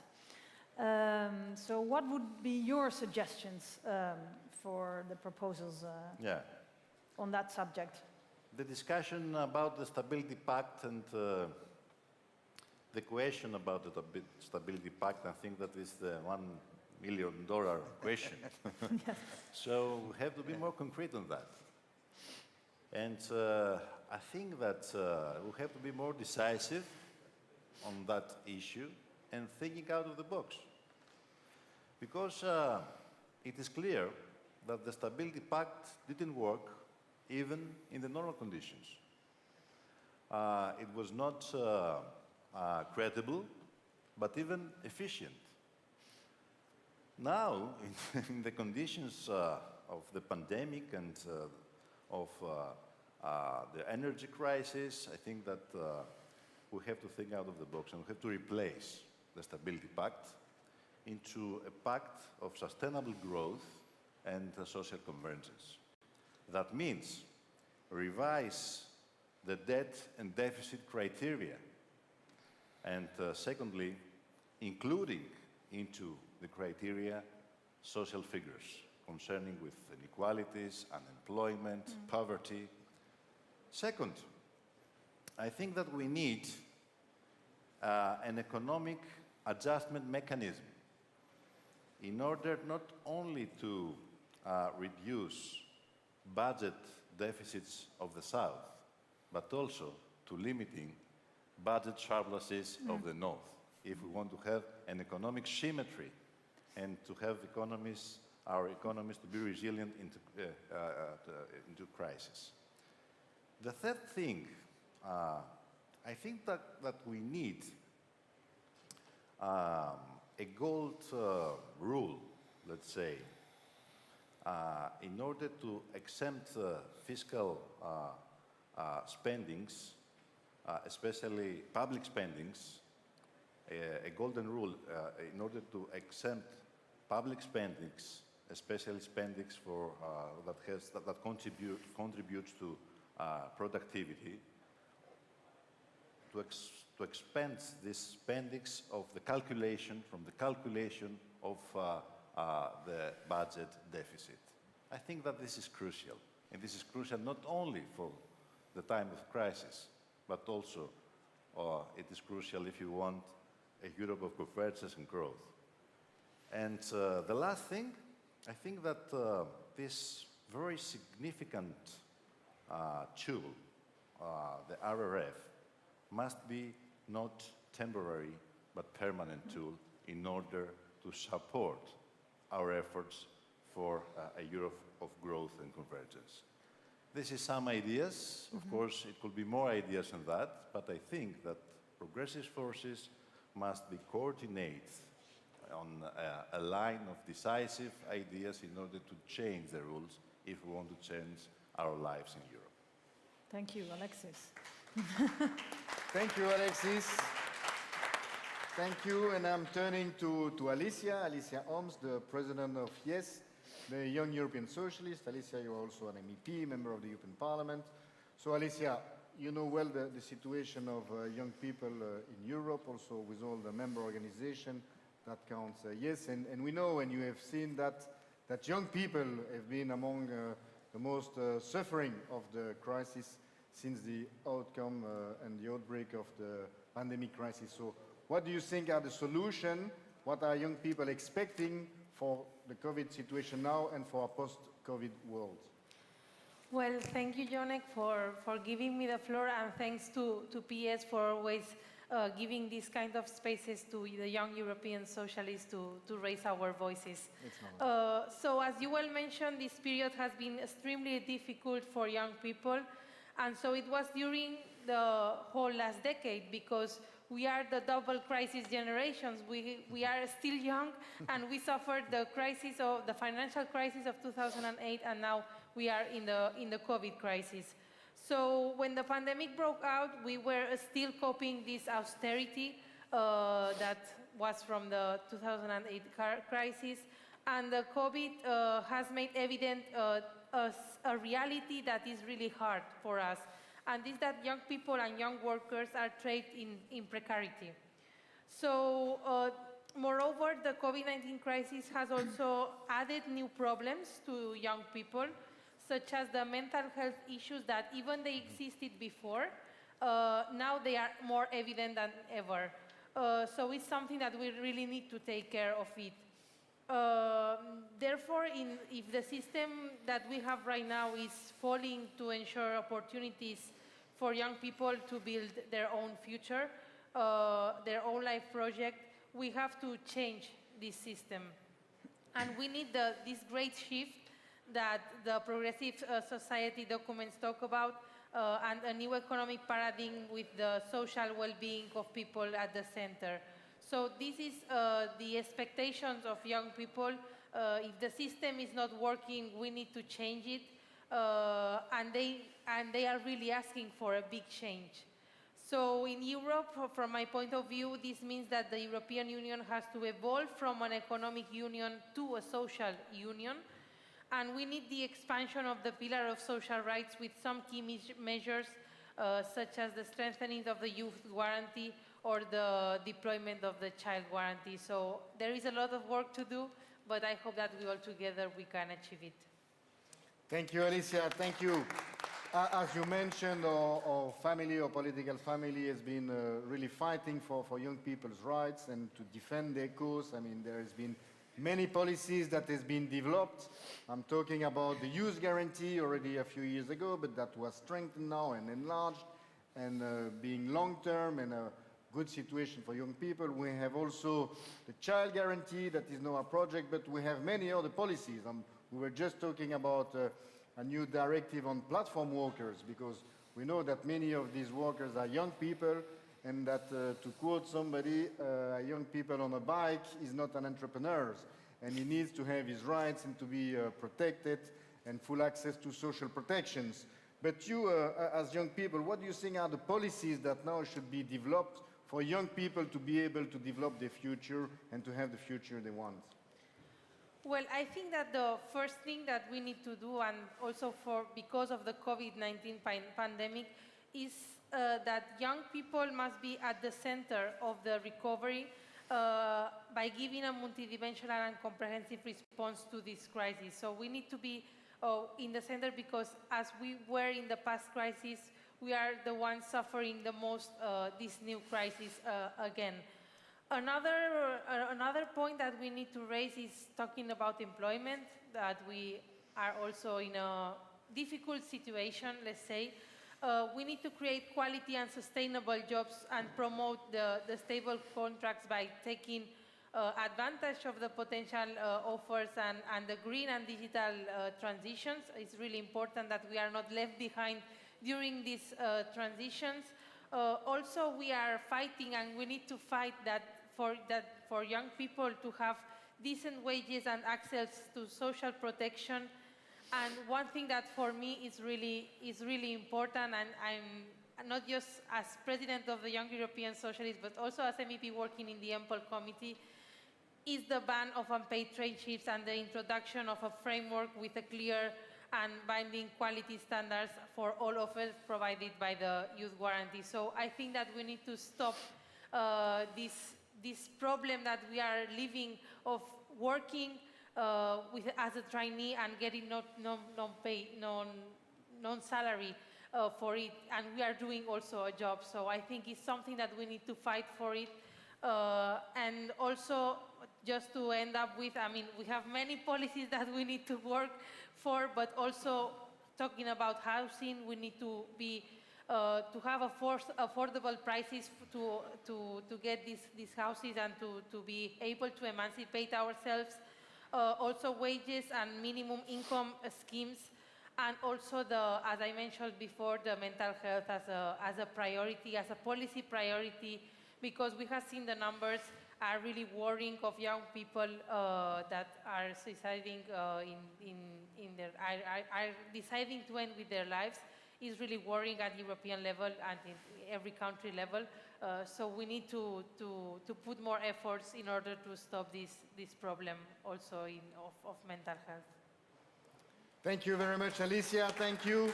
And you were saying at the beginning, thanks for the PES to give you this opportunity, but I would say thanks to you and thanks to the young people of YES and of the Young European Socialists to be so active in the PES. And I think that you are doing a wonderful job trying to fight for young people's rights here in Europe, defending young people in all our resolutions, pushing to have always more, because it's very important to provide to all young Europeans a future, the future they deserve, and you are doing a wonderful job. So thank you also, Alicia, for that. Thank you. So, thank you to all the panelists, and now we will move. Thank you, Nicola, thank you, Pamela, thank you, Alexis, and thank you, Alicia, and we will move to the next panel. The next panel will be for a Europe of respect, and we have also a little video introducing the discussion. Thank you. Human rights are not simply nice words. There is no democracy without them. There is no democracy whenever there's discrimination, exploitation, or abuse. There is no democracy without the broad and active participation of all citizens. No one must be pushed away from society. No gender or ethnic or religious group, and regardless of one's background or sexual orientation. Women must have a louder voice. Women must get their fair share of political and economic power. Equal pay for equal work is our guiding principle, and it must become a reality. Human rights must become a reality.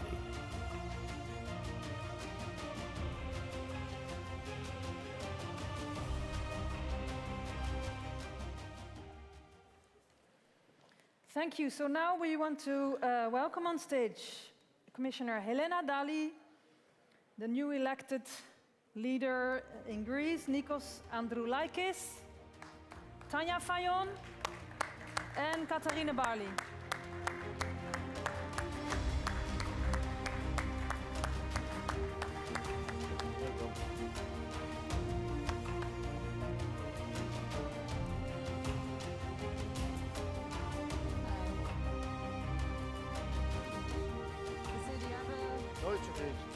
Yes. Very good.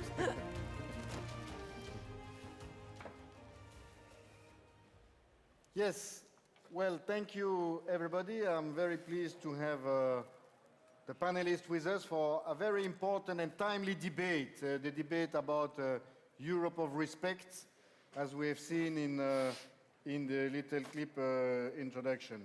So I would first turn to Commissioner Elena Dalli, and again, congratulating you for all the good job that you are doing and fighting for equality in Europe.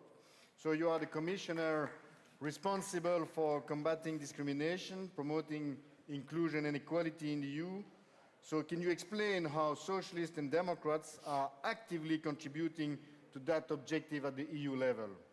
Well, as a political family, my portfolio is a very, very important aspect. It's one of the raison d'etre of our family, of socialists and Democrats.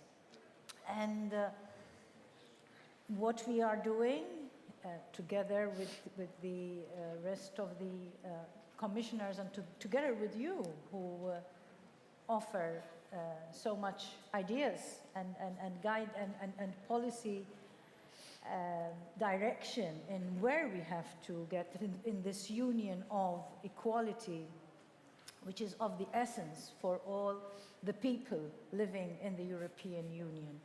So practically, then, what are we doing? We have launched 5 strategies, as you know, a gender equality strategy, an LGBTIQ equality strategy, an anti-racism action plan, a disability rights strategy, a Roma inclusion strategy. So as you can see, these are all strategies giving direction to member states in where we want to go in order to eliminate discrimination, because discrimination hinders people from reaching their full potential.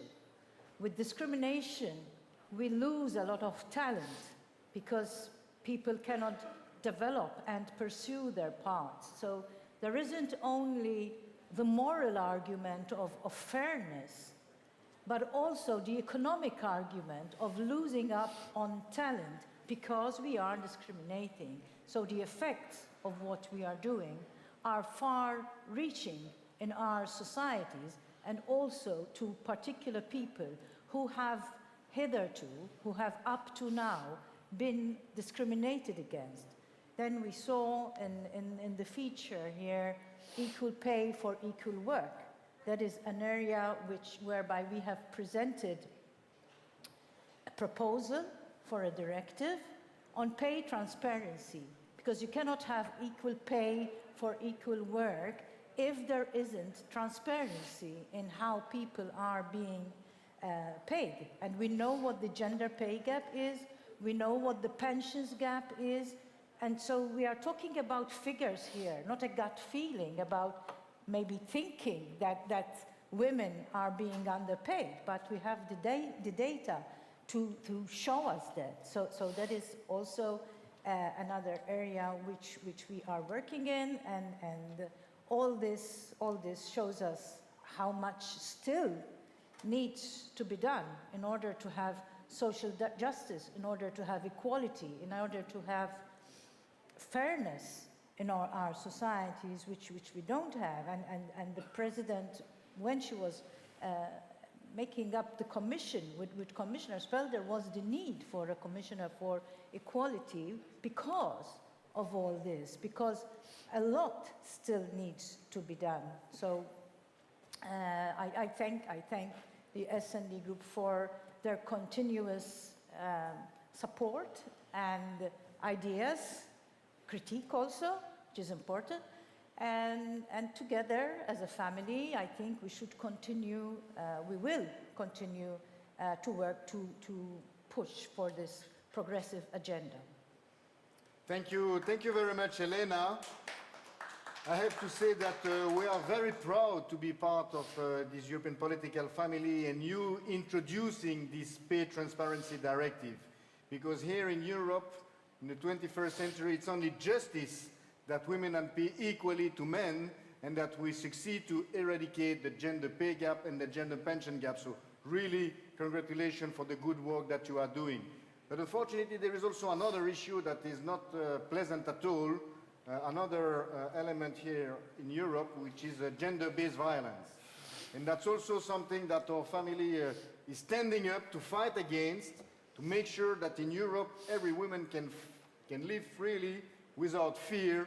So please tell us the actions that you are taking also to eradicate this in Europe, the gender-based violence. Yes, this is a serious problem all over the world. We know that 1 in 3 women at some point in their lives have been victims of gender-based violence. This family has been very vocal here. I see Zita Gurmai here, who is always speaking about and pushing for this issue, and Sergei also. So it's important that we have your support on this, on what we are doing in this area of policy. Violence against women is a scourge in all of our societies, and it has effects on other areas of our lives as well. And when we speak about, for instance, the employment gap, of having more women in the labor market, that will also act towards affecting people who can fall victims to domestic violence and to gender-based violence. Because if you are financially dependent on your abuser, there is less chance that you will get away from that relationship. So it's really all connected. It's not just legislation on gender-based violence that we have to take care of, but also we have to see that we close this gap which we have of women in the labor market. And obviously related to this, there is work-life balance, the work-life balance directive, because it's not always out of choice that women are not in the labor market, but it's because of family responsibilities as well. So governments must look at this and have structures to support women in the labor market. But to come to your question on what are we doing on gender-based violence, we just presented an initiative on extending the Eurocrimes to hate crime and hate speech. We know that there's a lot of, it's actually hate speech and hate crime have really risen exponentially during the pandemic, especially when more people are online, and there's a lot of violence going on in there, and sometimes it also has a chilling effect on women who decide not to be online because of this violence. So that is one initiative which we are taking. We are also working on legislation which we should be presenting by the beginning of this coming year, a directive on gender-based violence, which will be for all of European Union. So we know that every country, every member state has its own legislation, but we are working now on something which is for all of the European Union. As you know, we have not managed to ratify the Istanbul Convention, which is a very important convention. There are 6 member states who have not ratified, and therefore we are not in a position yet to ratify this convention as a European Union. So parallel to this, parallel to still trying to have this convention ratified, we shall be presenting our own legislation. Thank you very much, Elena. Thank you for the excellent work that you are doing, and clearly this is a fight that we will continue to do together. So thank you, Elena. And then welcome, Nikos. Many congratulations on your election of the new leader of Kinima Alagis PASOK. I hope I pronounced it well. Only 4 days ago. And especially congratulations on mobilizing so many young people to vote. That is really something inspiring, we must say. You're also a member of the European Parliament and Vice Chair of the Subcommittee of Security and Defence. So we're changing a little bit the subject to that. How do you see the future of the European security policy and the new challenges that we're facing?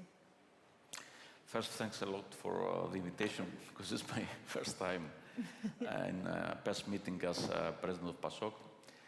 Now on the topic, a few years ago, talking about European Defence Union was almost a science fiction scenario. Global challenges and the US decision to move its interest from Europe to the Pacific made clear to us and to everybody in Europe that we have to make more to defend ourselves. In recent years, we haven't taken many steps.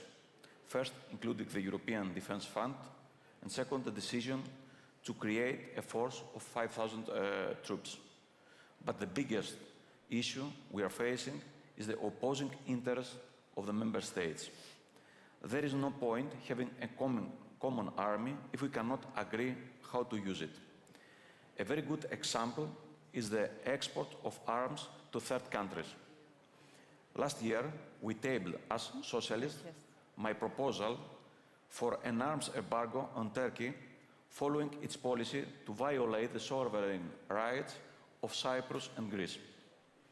The amendment was adopted with a very big majority, but nothing changed in our policy. Many member states, including some with socialist governments, such as Spain, and I'm very unhappy for this, continue to export arms to Turkey, which could be used against two member states. This, of course, for us is unacceptable. The strategic compass, which is under discussion right now, has the potential to be the game changer, as it can create a roadmap on how to develop a common understanding. During the years of economic crisis, Greece never reduced the defense budget, so for us, the creation of a common European foreign and defense policy is a question of solidarity. Only if we act together can we succeed. Thank you, thank you.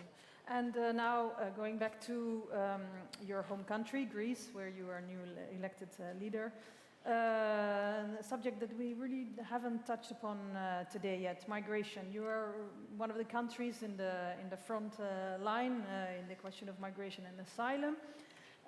Commissioner Ylva Johansson from our family is pushing all the time for a new pact on these issues.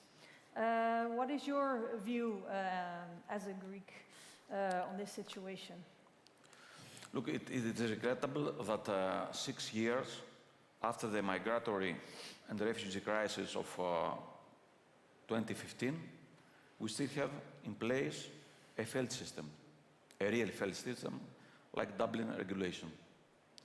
Right now, the common European asylum system is neither common nor European.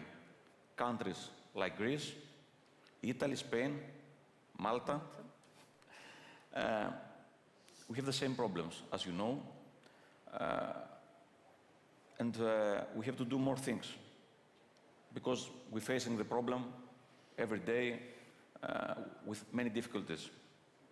We need to change the system because it's not sustainable. The proposal for the new pact is better than the current situation, but not as radical as we want. We all understand that it is a compromise, of course, but once again, our countries are the only ones facing the problem because of the rule of the country of the first arrival. The things are very difficult. As long as this rule remains in place, we cannot talk about a fair system. In the previous term, the European Parliament had proposed the abolition of the first country rule, and unfortunately, the Council never prepared its position. I hope that we will not make the same mistake, and the proposal is for me a good base, a very good base, to start the negotiation quicker. We need to have an obligatory system of resettlement, take into account the unemployment rate, population, of course, GDP, and other economic data in every member state. When refugees arrive at our door, their application should not be made to the first country, but to the European Union as a whole. We need to take advantage of the growing presence of socialist governments, now have more power in the Council, and work with other progressive forces like Macron to have a system we can work better in the future. Yes, I think the last word has not been said on this subject, and I think the word respect comes in mind, solidarity, humanity. So I think we have to keep on working on that very much. So thank you very much, and I'm turning to next speaker, Tania Fayon. Tania, hello. You are a member of the European Parliament. You are also the leader of SD Slovenia, and hopefully also the next Prime Minister of Slovenia. So welcome. Welcome with us, Tania. We would be very glad to see that, especially when we see the current situation in your country. Now, we would like and to have the discussion with you about the EU role to ensure the respect and the protection of rule of law in the current context. We know that it's not easy in Europe, the protection of rule of law, and especially the independence of the judiciary. So if you could tell us your priorities in this matter. Thank you, Yonik. Thank you, colleagues and friends. It's good to be here. We are discussing one of the most challenging topics, I would say, of today's European Union. Throughout the COVID pandemic and previous crises, I think we are losing what is the strategic interest of our integration project: solidarity, equality, democracy, and the rule of law. And we have more and more countries in Europe that are deteriorating in our basic European values. This discussion comes very well in time. Unfortunate, today we have in the European Parliament a vote on the resolution on the rule of law and fundamental rights in Slovenia. And this is something I deeply regret, because my country, Slovenia, was always and it is a very great supporter of European values, and we have a big potential and knowledge. But what I see in the last 10, 20 years that I'm dealing closely with European policies, we don't have strong institutions or strong political leaders, or even better, strong instruments to fight against those regimes. I'm not speaking about the citizens, but the regimes that are breaking fundamental values. Look at to Hungary, look at to Poland, look at nowadays to Slovenia. Now we are for years discussing what can we do. Political parties, families are protecting each other, people are losing trust, and now I think the only last resort we have is that we have to apply the law on the rule of law mechanism for conditionality. It's a last resort. But if we will really not defend our basic fundamental values, we risk, on one hand, to lose our citizens, which is happening. There is a big gap or a big confidence, lack of confidence, between policies and the citizens on the other side. We are losing as politicians, and we are losing also our integration project. People are not believing us. And I see that as a biggest challenge in the coming elections everywhere. The lack of trust between policies and citizens. In Slovenia, we'll have next year a historic election. People want to see change, but we will be deciding whether we go to restore democracy or we will go to autocracy. And this is a danger. And if we allow that all around Europe, we as leaders, and don't react and don't make pressures, then we are going to lose it. And progressive forces are front runners on defending equality, solidarity, democracy. So coming back to our of why the EU was based upon on our core values. We have to come back and restore them. Thank you, Tanya. And you have been mentioning the situation in your country, Slovenia, and the recent, or over the past months, unfortunate, worrying and concerning declaration of Prime Minister Janez Janša that really we are in disagreement with. But how do you see this situation, and do you see an authoritarian turn in Slovenia, in your country? And how do you want, or how do you think that we should combat that in your country, but also in other member states? I see several challenges. First of all is when politicians start breaking the constitution or the rules, legislation. This is happening in my country. And this was what we were warning also as European politicians.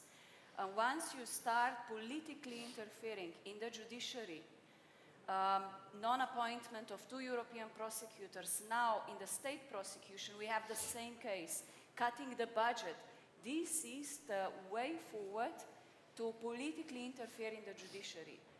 That's the same what we were observing years ago, maybe in Hungary.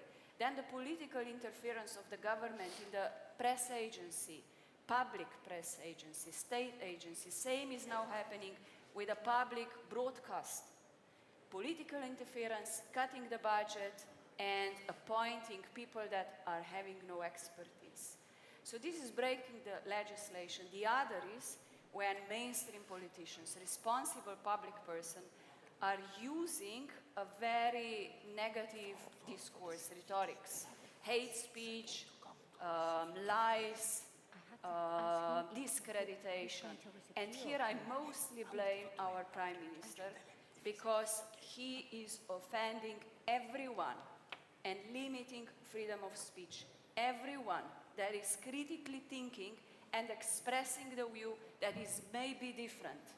And he is limiting NGOs, civil societies, I mentioned main systems of the country, judiciary, freedom of media, rule of law, policy.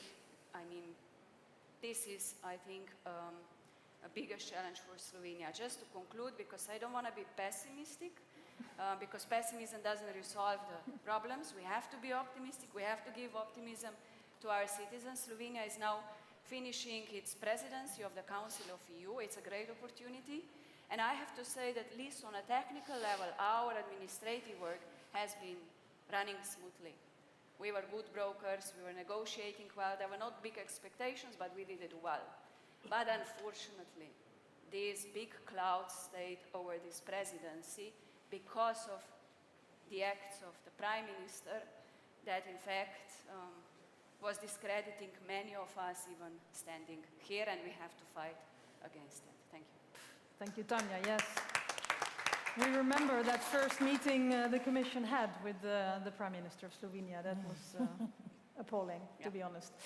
Welcome, Katarina Varli. Very nice to have you here, Vice President of the European Parliament, Member of Parliament, and of course, former Justice Minister in Germany, and a true fighter for the rule of law. So we continue on this subject that Tanya already spoke about. So what do you think that the European Union, and more specifically us as progressive parties, can do to fight this, to fight these right-wing regimes, governments who really show lack of the rule of law? Well, thank you very much for the invitation and for organizing this beautiful event and for dedicating so much time to the rule of law. Because I think when we talk about respect, we really have to come back to our values. Mm-hmm. I was very grateful for Sana to say it this morning. It's the basis of everything, and if we lose that, we lose the European Union. And I'm not sure if everyone is aware how high the danger actually is. When we look at Hungary, I personally keep saying it is not a democracy anymore. These are very harsh words, but they are true. We have for more than 10 years seen how Viktor Orban, slice by slice, cut democracy down. And I have to make it short. I know that the time is limited, so I just want to try to give an image. not only has he made the media, the judiciary, just about anything dependent of himself and his friends and family, but also he has implemented rules that actually he can't lose elections anymore. He has reformed election law, I think several hundred times. So with less than 50% of the votes, he gained a 2/3 majority, which allowed him to change just about everything, especially the constitution. Now that is one. Next year we will see elections in Hungary. It is very uncertain if the opposition can win, and of course we will support them wherever we can. But even if they win, he has introduced mechanisms that his people will stay in all the important places, because you need a 2/3 majority in parliament to get them out. You have to name a successor with a 2/3 majority to get them out. Now, please think of changes in the election system. The opposition will never get a 2/3 majority, so they will stay. Then he has secured that he will still get the money by all sorts of mechanisms that I can't describe now. And now comes the last brick in this wall. Even if he loses the election, there is a body that's called a budget committee, something like it. They have to approve the budget. If they don't do that twice, the president can dissolve the parliament and there will be new elections. Now imagine who sits in there, and imagine how can you replace these three guys with a 2/3 majority in parliament. So this government, this man, Viktor Orban, has designed this country in a way that it is his personal property. Not talking about the corruption now, but it is his personal property, and he will not seize power. And democracy is power limited in time. So this is not a democratic system anymore, and we have to say that clearly, because the European Union has been watching this. This has not happened overnight. The European Union has been watching this for 11 years, and they have not done enough. Why not? Because Viktor Orban and his Fidesz were part of the conservative family, let's name it. And they have watched the same development going on for 5-6 years now in Poland, and they're watching it in Slovenia. So we have to step up, and we have introduced this mechanism that Tanja was talking about. We can cut fundings, and it seems that money in the end is what interests them the most. So let's do that, and we can make use of the recovery fund, hold it back. We already see little changes in Poland and Hungary because of that. It's sad that we have to do that, but it's the only way that we can get by. True. And thank you so much for your always fight everywhere, whether it's in the parliament, in the media. We're very proud of that. And we started all the panels today early this morning with celebrating, of course, a new chancellor of Germany. You happen to be a member of that party, the SPD. And the main topic of the campaign of Olaf Scholz of SPD, you were part of it as well, was respect. So can you, just to wrap up the thematic panels of today, a little bit with which lessons are drawn from that campaigning for a Europe of respect that we can all learn from in the next elections? That's an honor to wrap up all the panels. Well, I think it's what unites us as socialists and social democrats, is that we put ourselves in the shoes of just average people. And that we know that we are the ones who have to stand for them, and to make it very concrete. So people nowadays tend to feel insecure because so many developments are going on in the world, globalization and climate change and all these economic troubles, and then COVID-19, etc. So people do feel insecure, and they need us to show them that we see them, that we see their needs, and very concrete needs: jobs, childcare, their discrimination also. We see the people who just want to lead a decent life, and I think that is the point. We also have to adapt our language. Sometimes we talk about even digitalization, decarbonization, and la la la la la. People don't understand what we mean. So we really have to talk like people talk. and show them that we see them and that we are there to support them. And that is the basis of everything. And it's what holds us together as a political family, and that's why it's so lovely to be here with you all. Thank you very much. And I think these are inspiring words for the next months to come. Yes, Jon, Thank I'll give you. the Thank floor. you very much, Katerina. It was very inspiring and a perfect wrap-up, I would say, of the discussion that we had this morning. So let me again thank all the panelists that have been with us for this very important and timely debate about Europe of respect. So thank you very much again. And we're going to move then to the following steps of our PES Council 2021. And the next step to be discussed, actually, it's about the PES resolution. So again, I would like to thank all the speakers that have been here this morning, the prime ministers, the commissioners, the party leader, because all in all, in the different panels and with their intervention, they introduced also the debate of our resolution. It's about the different values that we share, equality, justice, fairness, but also the principle of sustainability and of respect. And our resolution is a resolution entitled A Progressive Vision for the Future of Europe. And it's, I have to say, it's a rather long document.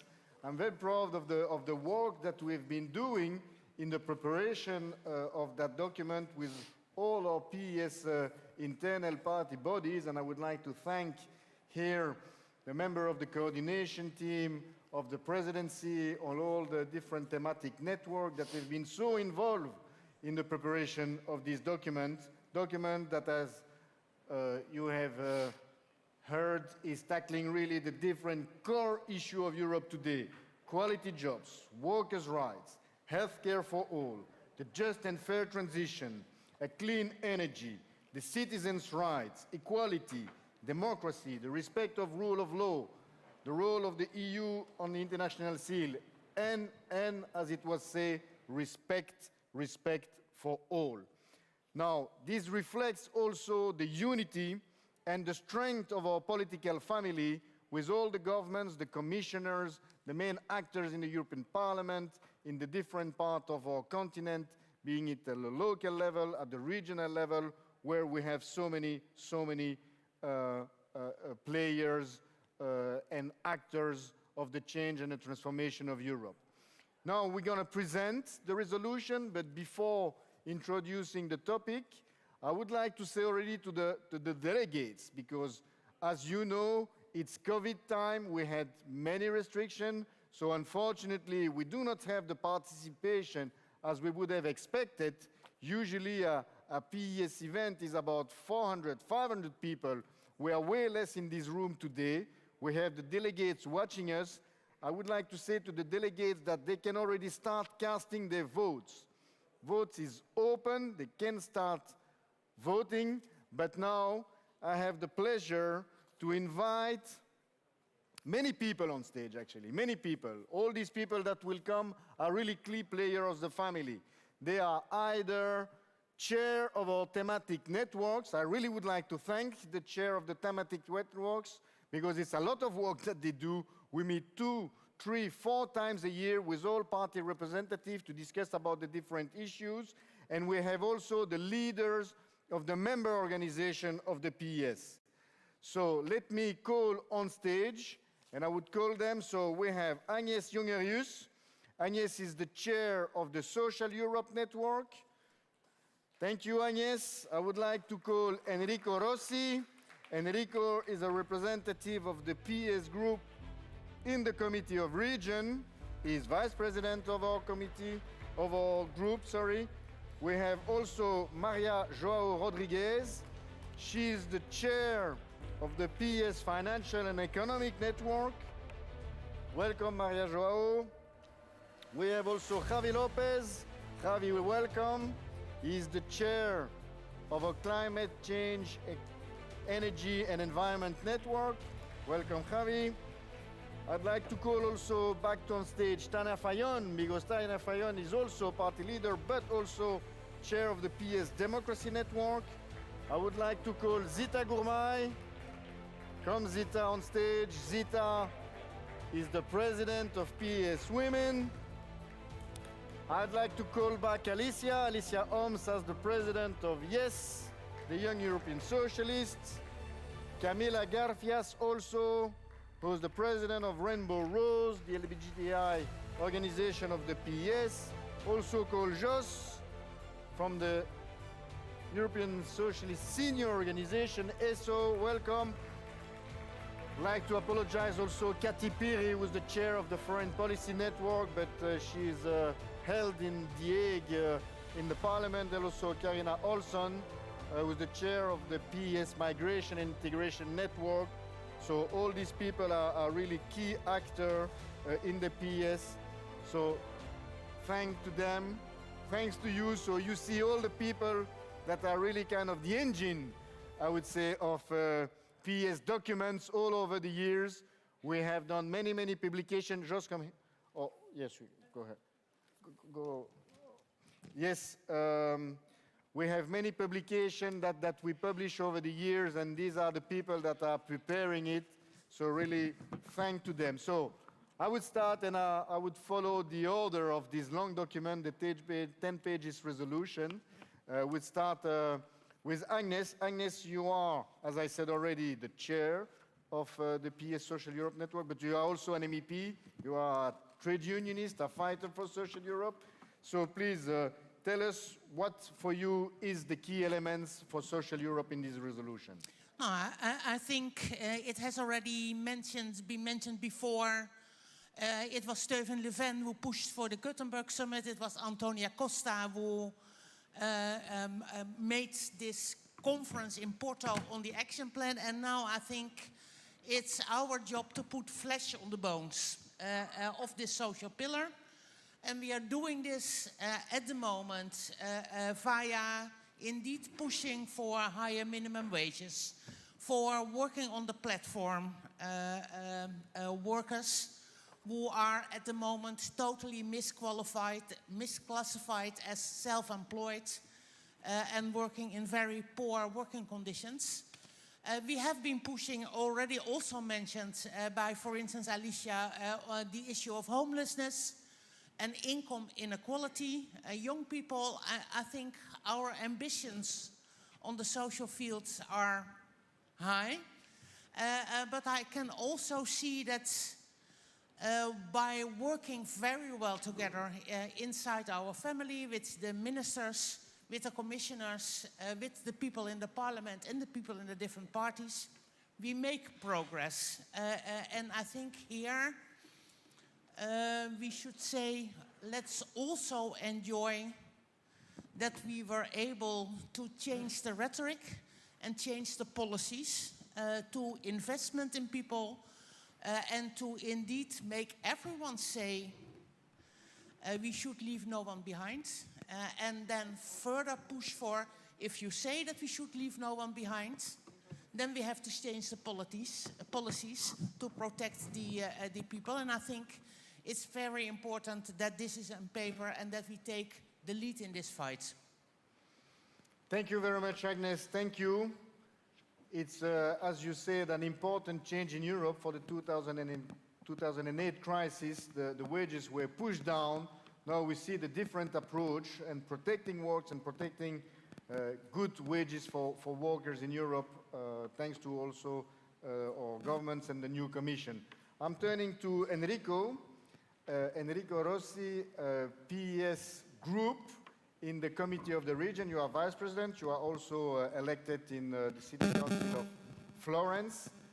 We know that cities and locally elected people play a very important role in our family, and we see also that cities and regions played a role also during the pandemic crisis. We know that health is one of the major issues for us, for our family. It was said during the debate. So please tell us a word on the health policy, how important it is in the documents.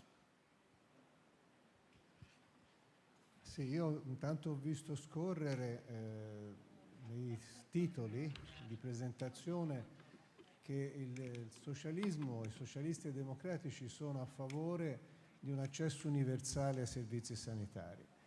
Questo mi pare il punto da mettere al centro della nostra politica per allargare la competenza europea su questa materia e per estendere a tutti i cittadini europei un diritto di accesso ai servizi sanitari uguale per tutti e tale da garantire la salute dei cittadini europei.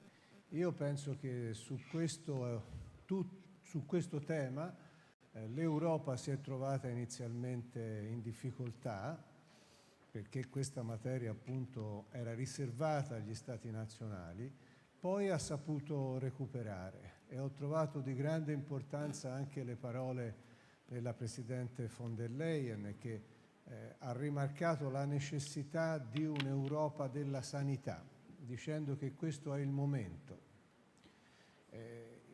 Nella nostra visione del futuro non può che esserci questo pilastro. Questo pilastro per noi è fondamentale, fa parte del modello sociale europeo e io credo che al di là delle differenze tra i vari paesi ci sono sistemi basati sul modello assicurativo, ci sono anche sistemi basati invece sulla fiscalità generale. È importante per noi batterci per l'accesso ai servizi sanitari da parte dei nostri cittadini. Vorrei anche aggiungere un altro punto. La pandemia ha prodotto una forte domanda dei cittadini verso l'Europa. La prima reazione anche degli enti locali è stata quella di chiudersi e poi abbiamo capito che solo insieme potevamo risolvere i problemi. Bisogna forse andare anche oltre, bisogna diventare noi convinti dell'obiettivo della vaccinazione di tutti gli esseri umani, perché abbiamo capito che altrimenti le varianti si riproducono e che nel mondo globalizzato, finché non ci sarà una vaccinazione universale, la nostra salute sarà a rischio. Penso che sia da sottolineare anche con forza gli obiettivi ambientali, gli obiettivi della digitalizzazione, tutto quello che fa parte del nostro programma, del socialismo europeo, entro cui sta anche il tema della salute, i determinanti della salute, il miglioramento delle condizioni di vita, il benessere, un benessere diffuso, sono aspetti fondamentali che garantiscono la salute dei cittadini. Abbiamo tutti visto come questa sia importante anche sotto il profilo economico. Verrebbe quasi da dire, anzi io sono sicuro di questo, che i finanziamenti, i soldi spesi in sanità sono spesi bene anche per l'economia e non solo perché la sanità con le tecnologie, con gli investimenti può essere un volano di sviluppo e di buona occupazione, ma anche perché senza una popolazione in salute non ci può essere neppure economia. Questo mi pare un punto fondamentale. Grazie. Thank you Enrico, for really underlining the role of universal access to health, as it is really one of the key priority of our political family, but also the reaction that we had, saying that it's true and that we have demonstrated that it's all together that will be stronger to react to the pandemic, and that it has created also a new approach regarding Europe for many citizens, that they've seen that Europe is active and can deliver an answer in case of big crisis like the pandemic crisis. I'm looking now and turning to Maria Joao Rodriguez. Maria Joao, as I explained, is the chair of the FEN, the Financial and Economic Network, but is also the president of the FEPS. FEPS is the Foundation for European Progressive Studies. Is one of the really key players in the family about many studies that you are preparing. And Maria Joao has been a long-time actor in EU policy as Minister for Employment in Portugal, as an MEP. You have been active in many issues, like from the Gothenburg Summit to the Lisbon Treaty, many things. So thank you, Maria. Maria, I'm turning to you regarding the economic dimension. We know that we are in a specific moment in Europe about an economic crisis due to the pandemic, what kind of recovery we can have and we want to have, and all this, as it was not enough, all this also in a time of a digital revolution where we need also to prepare our economy and to invest to be ready for our people, for our citizens. So Maria, On this field, the floor is yours. Thank you very much, Yonek, and pleasure to join all of you. Look, what we want is not just a recovery. We want to have a transformation of our economic and social model, dealing with the best of the green transition, the digital revolution. But there is a problem here, is that we just push in this direction, social inequalities, regional inequalities, and gender inequality will increase. So we progressives, we should have strong action to prevent these social inequalities to come. And this is the promise of the European social pillar. We want all citizens of Europe, men and women, to benefit from the same fundamental social rights. This should remain our compass to drive this great transformation. But then we have a problem, because so far we need to recognize that we don't have all the necessary financial means to make this happen. So that's why in our resolution we are calling for reform of the Stability and Growth Pact. We need to turn it into a pact for sustainable development. And this is a quite important change. We are a family, we have responsible behavior on finance, but we want to support sustainable development. And secondly, we know that national budgets should be supported by a stronger European budget. Look, we had an historical step forward with the recent created of the Recovery Fund. This is extremely important. For the first time, we have this high solidarity, as our family was decisive for this qualitative leap. But we need to make this permanent, to count on a long-term European budget to support investment needs and to support our social pillar. And then we can ask, where are the resources for this? Well, I can tell you there are many resources. Our problem is not lack of resources. They are somewhere. We need to go to the new sources of taxation and to bring fair taxation and to fight against tax avoidance. Well, we should put more taxes, not of course on the citizens at all. We should go to those who pollute, to those who make financial speculation, and to those who make extra profits, the big corporations benefiting from the single market, and particularly the big digital platforms. But this brings me to the big issue of the digital transformation. Because look, we are dealing with something which is changing everything in our life. We feel this every day. The way we work, the way we live, the way we have access to education, the way we take democratic decisions. Everything is being changed by the digital revolution. But we should ask, who is in the cockpit? And let me tell you, so far, the big digital platforms are the ones in the cockpit.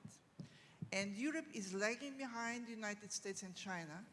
And that's why we progressives, in our resolution, we call for a European way to drive the digital revolution with the progressives in the cockpit. This is a major historical task for progressives in Europe. So we have very clear ideas about that. First of all, yes, we know that the digital revolution can bring many good products and services. We are positive about this. But we don't want to pay this with our personal and private data. This is the wrong business model. We want to take democratic control of this. Secondly, we want everyone to benefit from the digital revolution. This is about skills, but skills for everybody against the digital divide. Third, we know that many jobs can be created, but we want good jobs. So that's why we want to regulate the working conditions in the digital economy. The platform work, the telework must be regulated. And fourth, let's use this digital revolution to make the best of our public services, of our welfare system. Yes, we can deliver much better healthcare, access to education, public service in general, this is a big opportunity for progressives, but again, we need to change the technologies which are being used, particularly the so-called artificial intelligence, because this is not neutral. We have artificial intelligence which can be conservative or progressive. And we want a human-centered artificial intelligence to deliver better goods and services for all. So this is a major long-term task, but in our resolution we are announcing this. That's it. Thank you very much, Maria.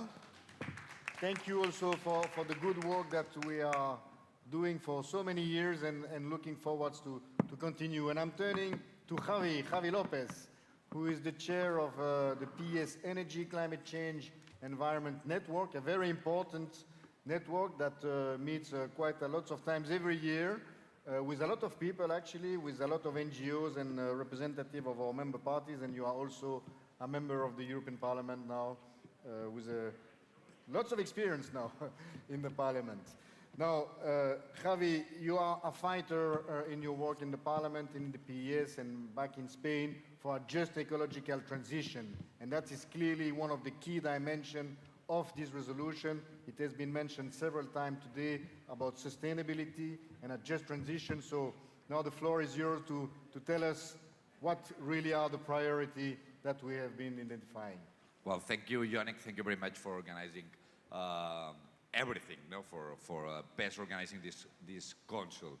Well, we are ending the year, and it's time also to look what happened. And what happened during this year is that we saw in Europe extreme weather events with dramatic consequences.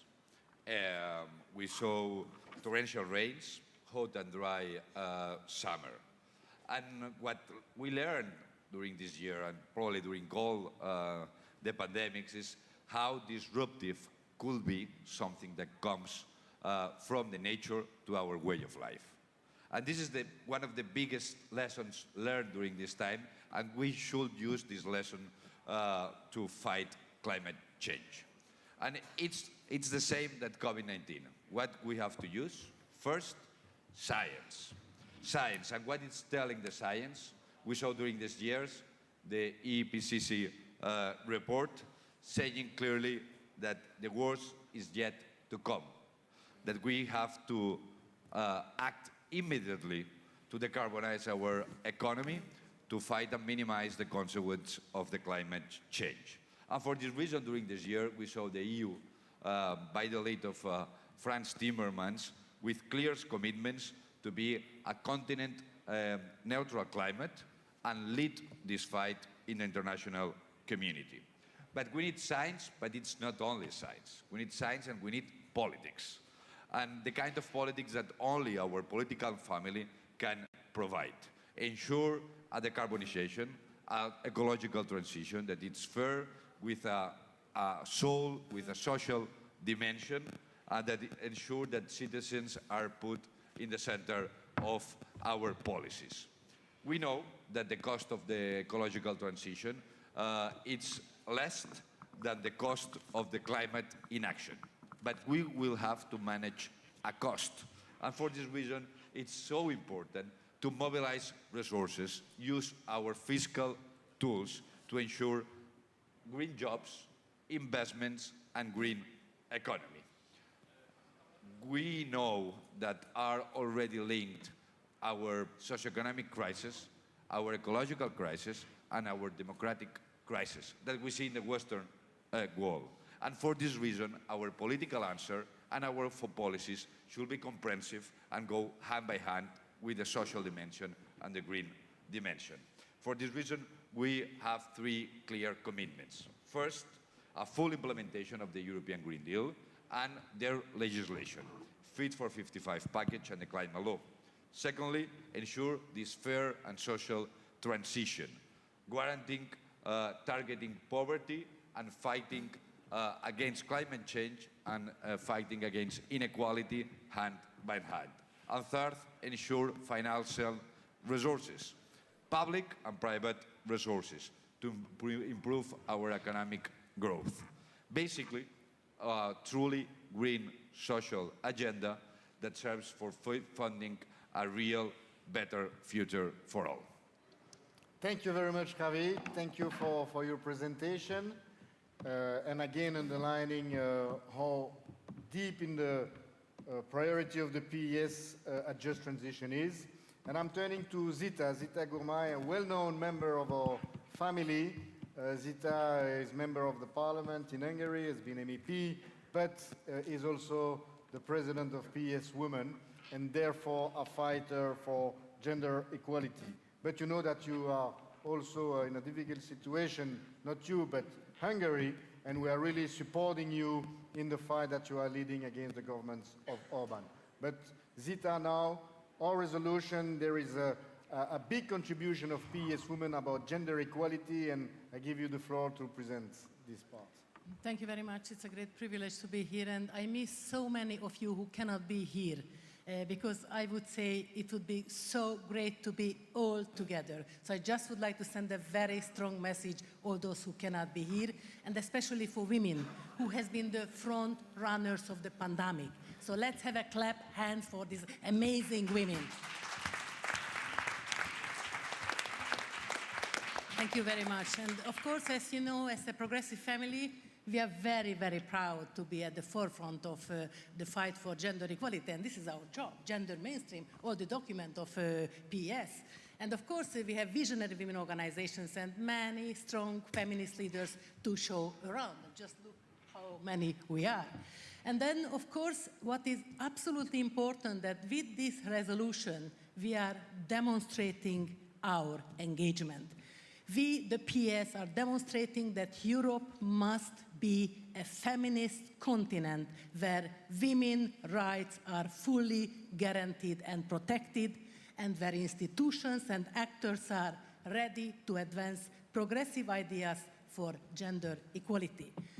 Of course, the pandemic showed more clearly than perhaps even before the essential contribution of women make in society, but also how easily we are left behind economically, socially, and politically, especially when conservative forces are in power. And of course, we have a conservative forces in Hungary, and I'm very thankful for Katarina Barley, who made a very clear picture what is going on in Hungary. But of course, in this resolution, we are calling especially for Europe to guarantee to access to fundamental rights by protecting and promoting women's full range of sexual and reproductive health and rights, and by ending all forms of gender-based violence. And of course, how can we achieve this? We need a bold European directive on gender-based violence, Helena Dalli spoke about. And of course, the full ratification of the Istanbul Convention and the enlargement of the definition of EU hate crimes to include those based on gender and sex identity. We must also close the gender pay gap. Of course, some of you already spoke about between women and men, be it in the labor market, education, the digital, Maria, my friend, spoke about, green transition, pay and pension in decision-making and representation, as well as when it comes to work-life balance and the division of unpaid care work. We must aim for structural change towards a feminist economic system to put well-being of people and planet at the center. And I'm very, very happy that the Finnish Prime Minister made a very clear commitment, Sanna Marin, for women's rights and gender equality. We need to follow her. And of course, as a progressive family, we have been at the forefront of this type of policies for many years, so we did not start it yesterday. This is in our DNS. But this also means women's equal rights and opportunities through a gender-sensitive post-pandemic recovery and through the full implementation of the EU Gender Equality Strategy 2020-2025 put forward by Helena Dalli, our great commissioner. We must make gender budgeting and gender mainstreaming the norm.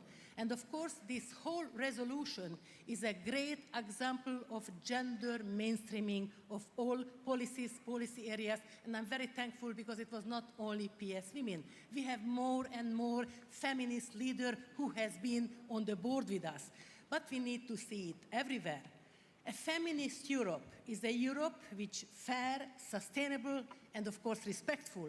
Fair and respectful towards equal opportunities for women and men. Sustainable because we all benefit from the enormous contribution women can make to the society if patriarchal structures, sexism and discrimination are eradicated. Sustainable gender equality today so that that coming generations full enjoy equal rights and opportunities tomorrow. We need to fight for them on an ongoing basis. And now it's time to implement those provisions. PS, with the leadership of Sergei Stanishev and our political family, is ready to walk the talk and to act for women in all their diversity. So let's make a strong resolution, and thank you all for the great contribution. Thank you, Zita, and thanks to PES Women for all the work and contribution that you are doing in the PES work, clearly for all over the years, and we wish you all the best in the election next year. We are with you.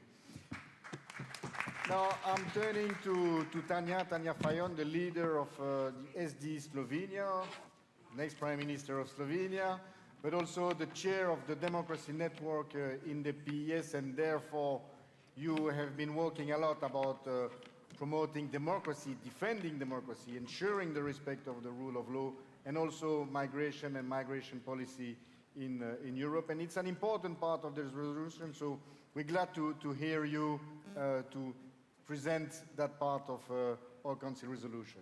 Tanja. Thank you, Yonik. I see that our time has just expired, so I will be short.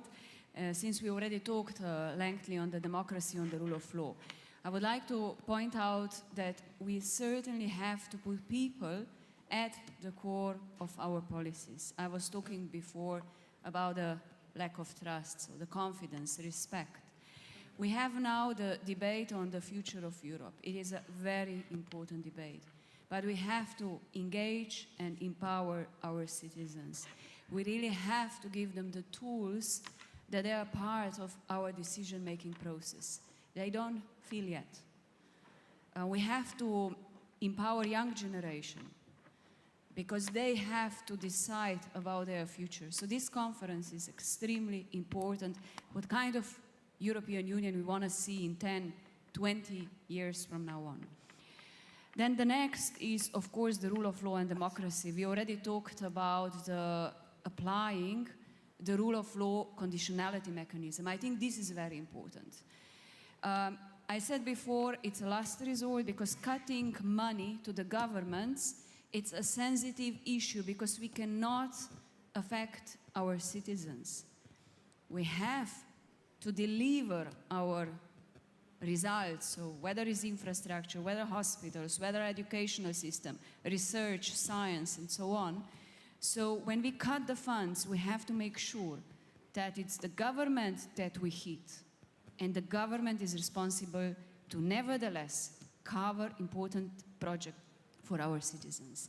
And the last on migration, because this is a topic that I strongly believe no politics can win on it. And it's an extremely manipulated topic in Europe. But it is a challenge for all of us. There is no single or no simple answer. But we have, as a Europe or globally, tackle it together. And our governments today have no trust how to establish a common migration and asylum policies. And therefore, Schengen today is a hostage of not having common migration and asylum policies. Schengen is at stake. We just got a reform, which is applying, I would say, even more restrictive measures at our internal border, which is putting our freedom of movement, which is the most tangible project of our European integration, under the serious question. So we have to restore the confidence among the governments, and we have to take care that all our policies on migration puts at core human values, human approach. That means we have to protect legally and morally the right to the asylum. And this is not happening, and the governments are not taking the responsibility, and it's us to take this responsibility, because Europe has always been and will always be a continent of migration. Thank you very much, Tanya, for this very clear explanation about our proposals and our vision on this important topic. And I'm turning now to Alicia. Alicia, you are the president of YES. YES has an important contribution to drafting this resolution with several amendments, proposals, and topics. So I give you the floor to present also the young people dimension in the document. Thanks again, Yonek, for giving me the floor. And I will be really brief because time is running fast. So I would like to highlight three main ideas that are related to children, to young people, and also to the intergenerational solidarity. So first of all, I think that we need to make the child union a reality, which should be fully implemented with the European Child Guarantee. And this has to be used as a mechanism to eradicate the child poverty, to ensure access to basic services while tackling the stigmatization of our children just because of their social background. So this situation, we need to move and work on it really hard. The second topic, as mentioned, is regarding the young people that, as I said before in my first speech, that should be in the center of the recovery. So quality job, decent wages, and effective access to social protection are the best answer to this crisis for young people. And we want also the youth guarantee to be part and to be permanent, a component for the EU's action, social action.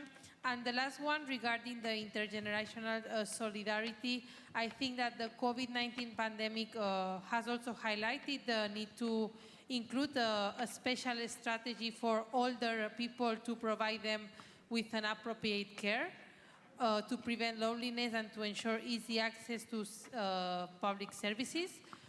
So we want this intergenerational solidarity to be at the core of the green and digital transitions in order to not leave anyone behind. Thank you, Alicia, and it's clearly our objective not to leave anyone behind. I'm turning now to Jos Bertrand. Jos, you are a member of Vooruit party here in Belgium. You are also locally elected in a district of Brussels, but you're also one of the leaders of ESO, the European Senior Socialist Organization, and you are always very active in all our meetings and all our networks, and also in the drafting of this resolution. So please, about the role of the elderly and the place of the elderly to live in dignity in Europe, Jos, you have the floor. Oui, merci Yonek. Et merci aussi à tous les participants pour les échanges qu'on a eus. Oui, pour les aînés, c'est très important. On a subi aussi la crise Corona. Et on est très content de cette résolution parce qu'on voit aussi que les politiques qui doivent déployer vraiment ce changement pour le climat, ce changement qui doit aussi être social, que là-bas, il y a la dimension pour une amitié vers tous les âges. C'est très important. Et Alicia, vous avez aussi déjà parlé de cette solidarité intergénérationnelle. On va le faire ensemble, les jeunes et les vieux. On va faire des activités ensemble. Mais c'est très important de souligner cela parce qu'il faut être ensemble. Et surtout aussi, c'est l'accès aux droits. Nous avons vu au début de la pandémie comment les anciens étaient dans les maisons de repos. L'accès aux droits est très important pour tout le monde, pour tous. L'accès aussi aux services sociaux. Mais maintenant, Sergei, et je m'adresse à vous et à Yonek, il faut réaliser ce qu'on a dit. Il faut le faire. Et la crise pandémique a démontré que la solidarité et le respect est très nécessaire. Elle est très nécessaire, mais ce n'est pas une évidence. On le voit maintenant aussi que ça commence à durer très longtemps. Donc il faut gagner des élections. Comme nos camarades du SPD l'ont fait, et comme on attend des Portugais qui le feront aussi en janvier. C'est très important de gagner des élections. Et nous, les vieux, nous, les anciens, on sera là. On sera là avec vous dans les rues, avec les jeunes. Mais nous demandons une chose, c'est aussi d'être, comme anciens, comme seniors, d'être reconnus comme part entière de ce mouvement et d'être considérés comme une part entière de nos partis. Et c'est ça aussi que nous demandons. Donc nous serons avec vous, et nous serons avec vous pour lutter pour nos valeurs de solidarité et de respect. Je vous remercie.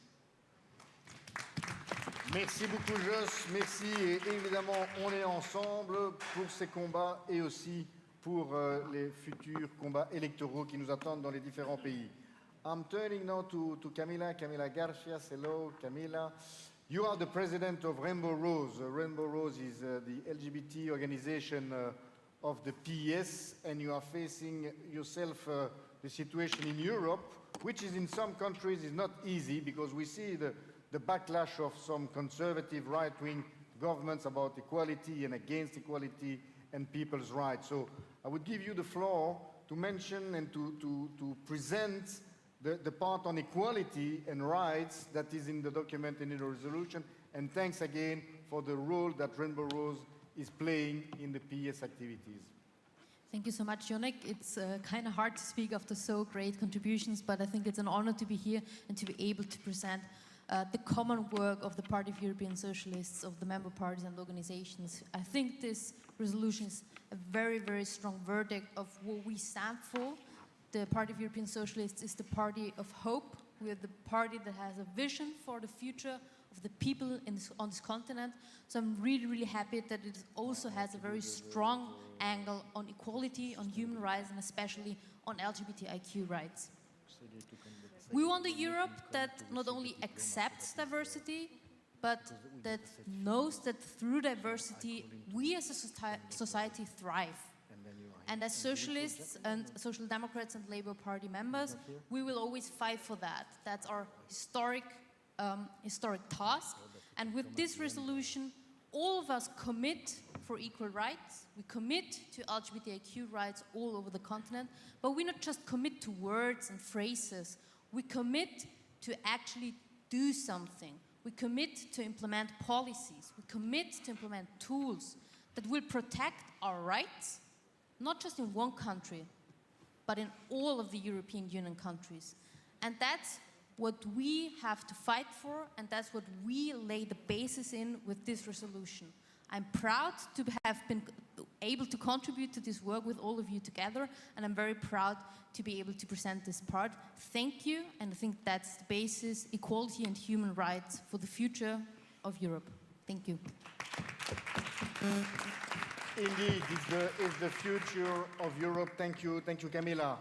Now we have a very last intervention about the last chapter of our resolution, an important one because it's about international dimension.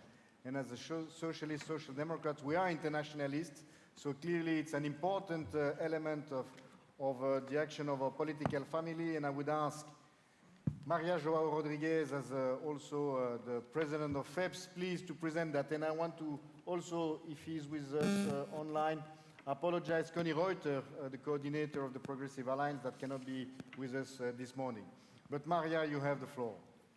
Thank you very much. And indeed, we are internationalists, and with the Progressive Alliance, we have done great work, and Connie Reuter is the coordinator. So I want to say something about what we have inserted in this resolution to change the way the world is being governed.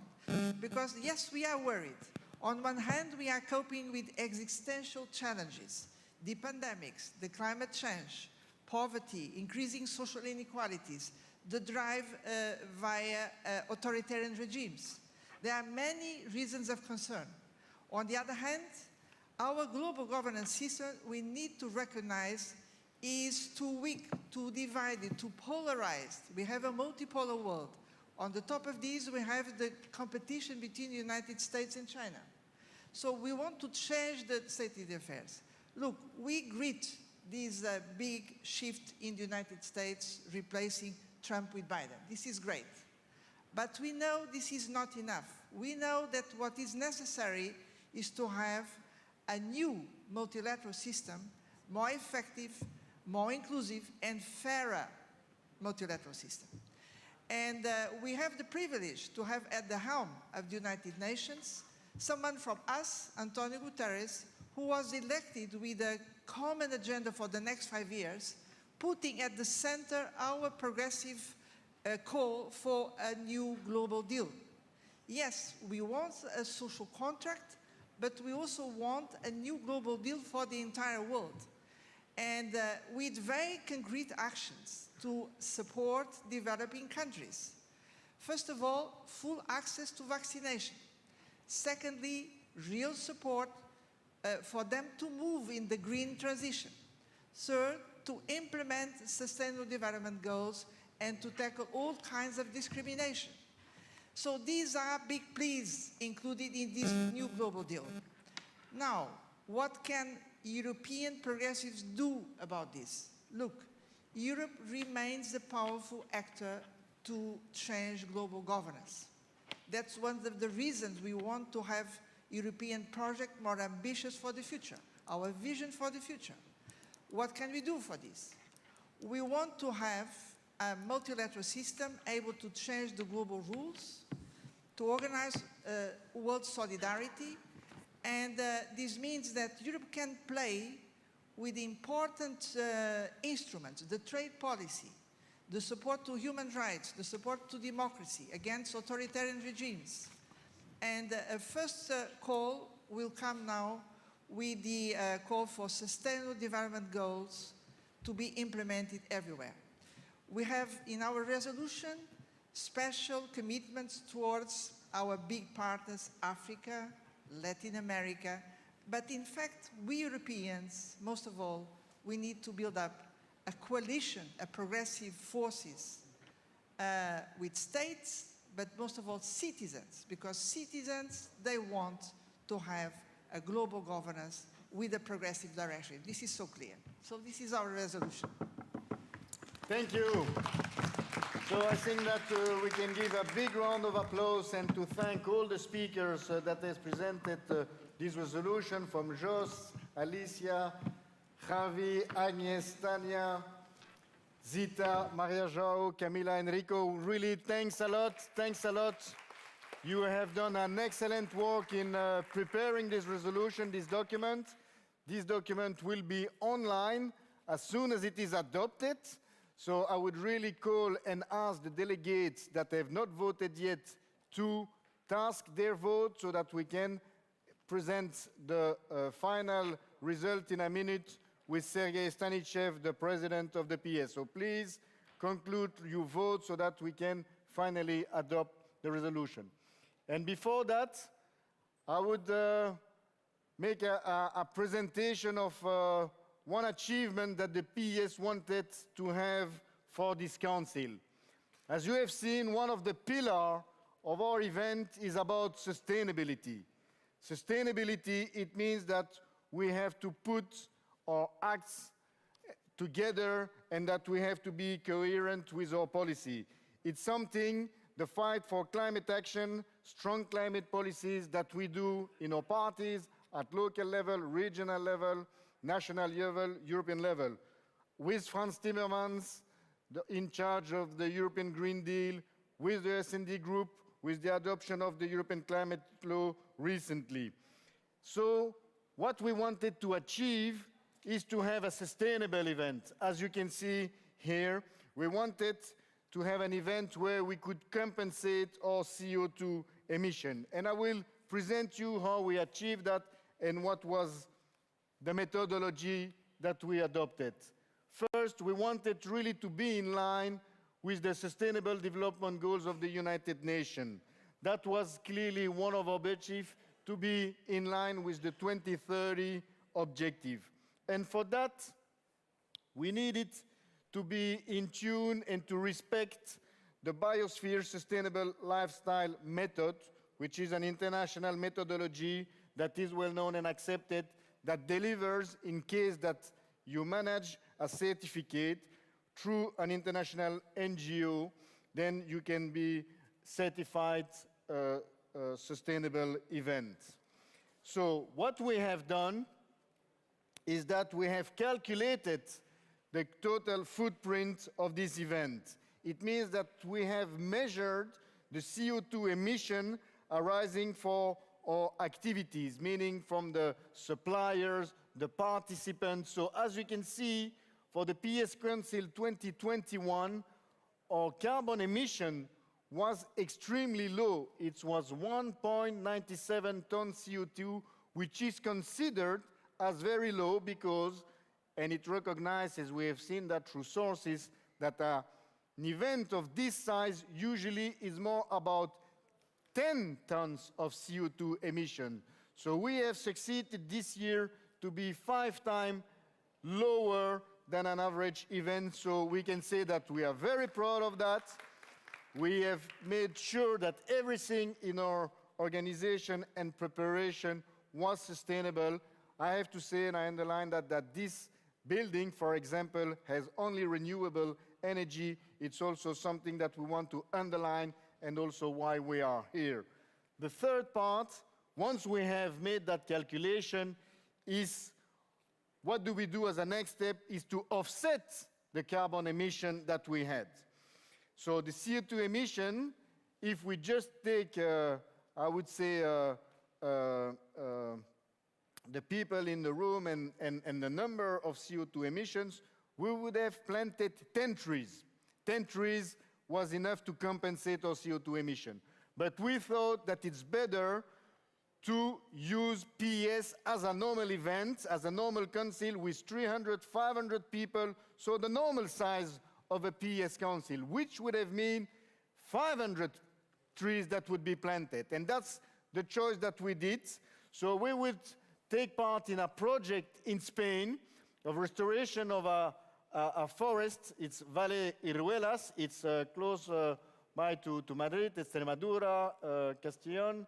And so there, 500 trees will be planted thanks to the PES with an NGO project, and we are extremely proud to be able to do that and to have a carbon neutral event. And the good news is that we have heard, and I would like to call Sergei also to proceed on stage, we have received the certificate demonstrating that our event was carbon neutral. So please, Sergei, it's a pleasure that we have this. Thank you so much. And I would really like to thank all the teams that was involved in the preparation of this council to make sure that we have managed to be a carbon neutral event and with a nice project in Spain with 500 trees that will be planted.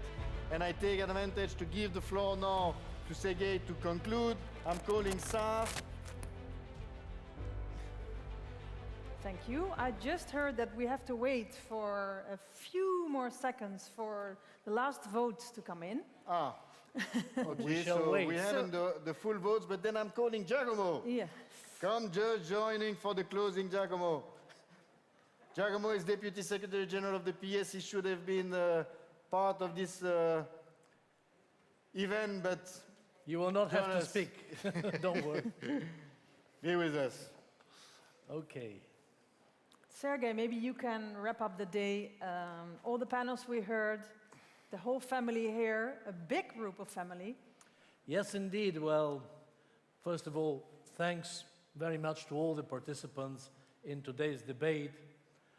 I think it was very fruitful and very interesting, and I would like to thank all people who are watching us and who are still watching us, because our task was to communicate in the first place.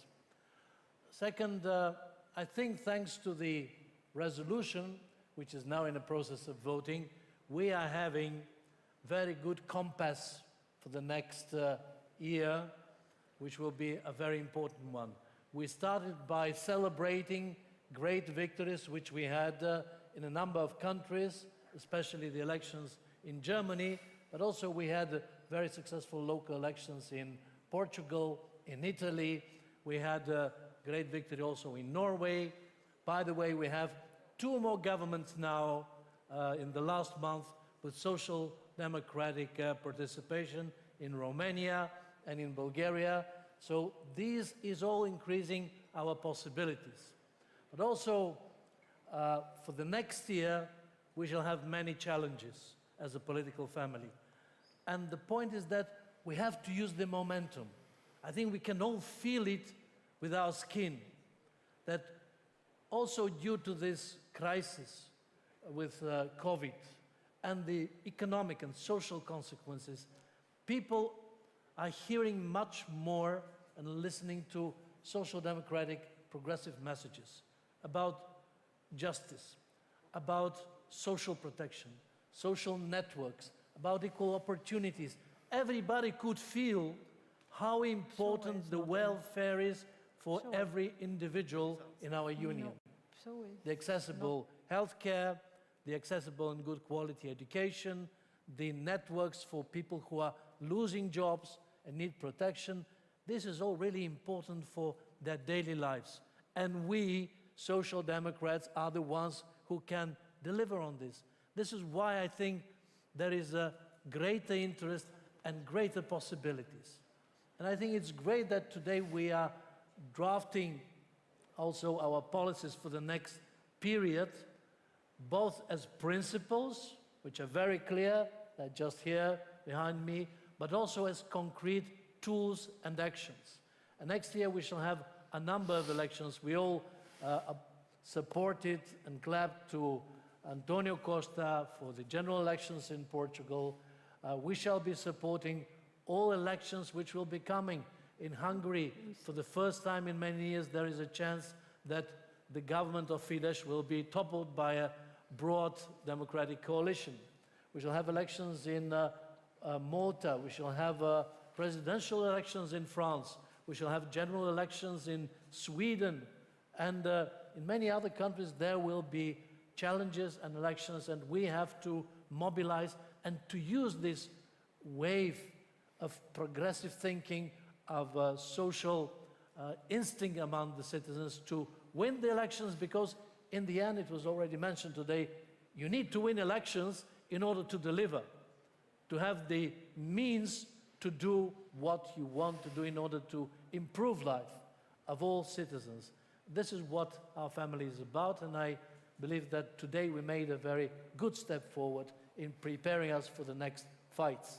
So, do we have already the result? I'm just checking with someone to give us the note that we have the vote in. Yes, it's almost there, it's getting in there. But by the way, I would like to use this opportunity also to thank the PES Secretariat, all people from the PES who are working hard to prepare this event. And also to thank all the parties and the sister organizations and the partners of PES in drafting this resolution. Because I don't know what will be the outcome, but our task was to make it both as consensual as possible and at the same time bold enough. Not to go to the lowest possible denominator, but to have a really bold vision about the future. The time is demanding. You cannot continue with business as usual. You need strong policies, as we did with sustainable development, as we did with the well-being society, with the Green Deal, but exactly a social, just Green Deal, and many other policies which we developed together. And I hope that this will be reflected also in the vote. It's a very complicated result. I think you have to announce unanimous. Yeah. Unanimous. Okay. So I hear that the resolution was voted. You will be surprised by the outcome. Unanimously. Congratulations and thanks to all members of our family. I think it was a great event today, and we shall keep on doing events like this, which will mobilize us and make us stronger to deliver. Thank you very much. Thank you, everybody. Thank you, Sergei. Thank you for watching at home. Thanks to our moderators, Jonek and Sar. They were at stage all the time. Great. It was a pleasure to have everybody here. It was a pleasure to speak to everybody at home in Europe. And we see you back next year, and we wish you all very Merry Christmas and Happy Holidays. Happy holidays. Yeah. Thank you. Bye-bye. Bye-bye. Bye.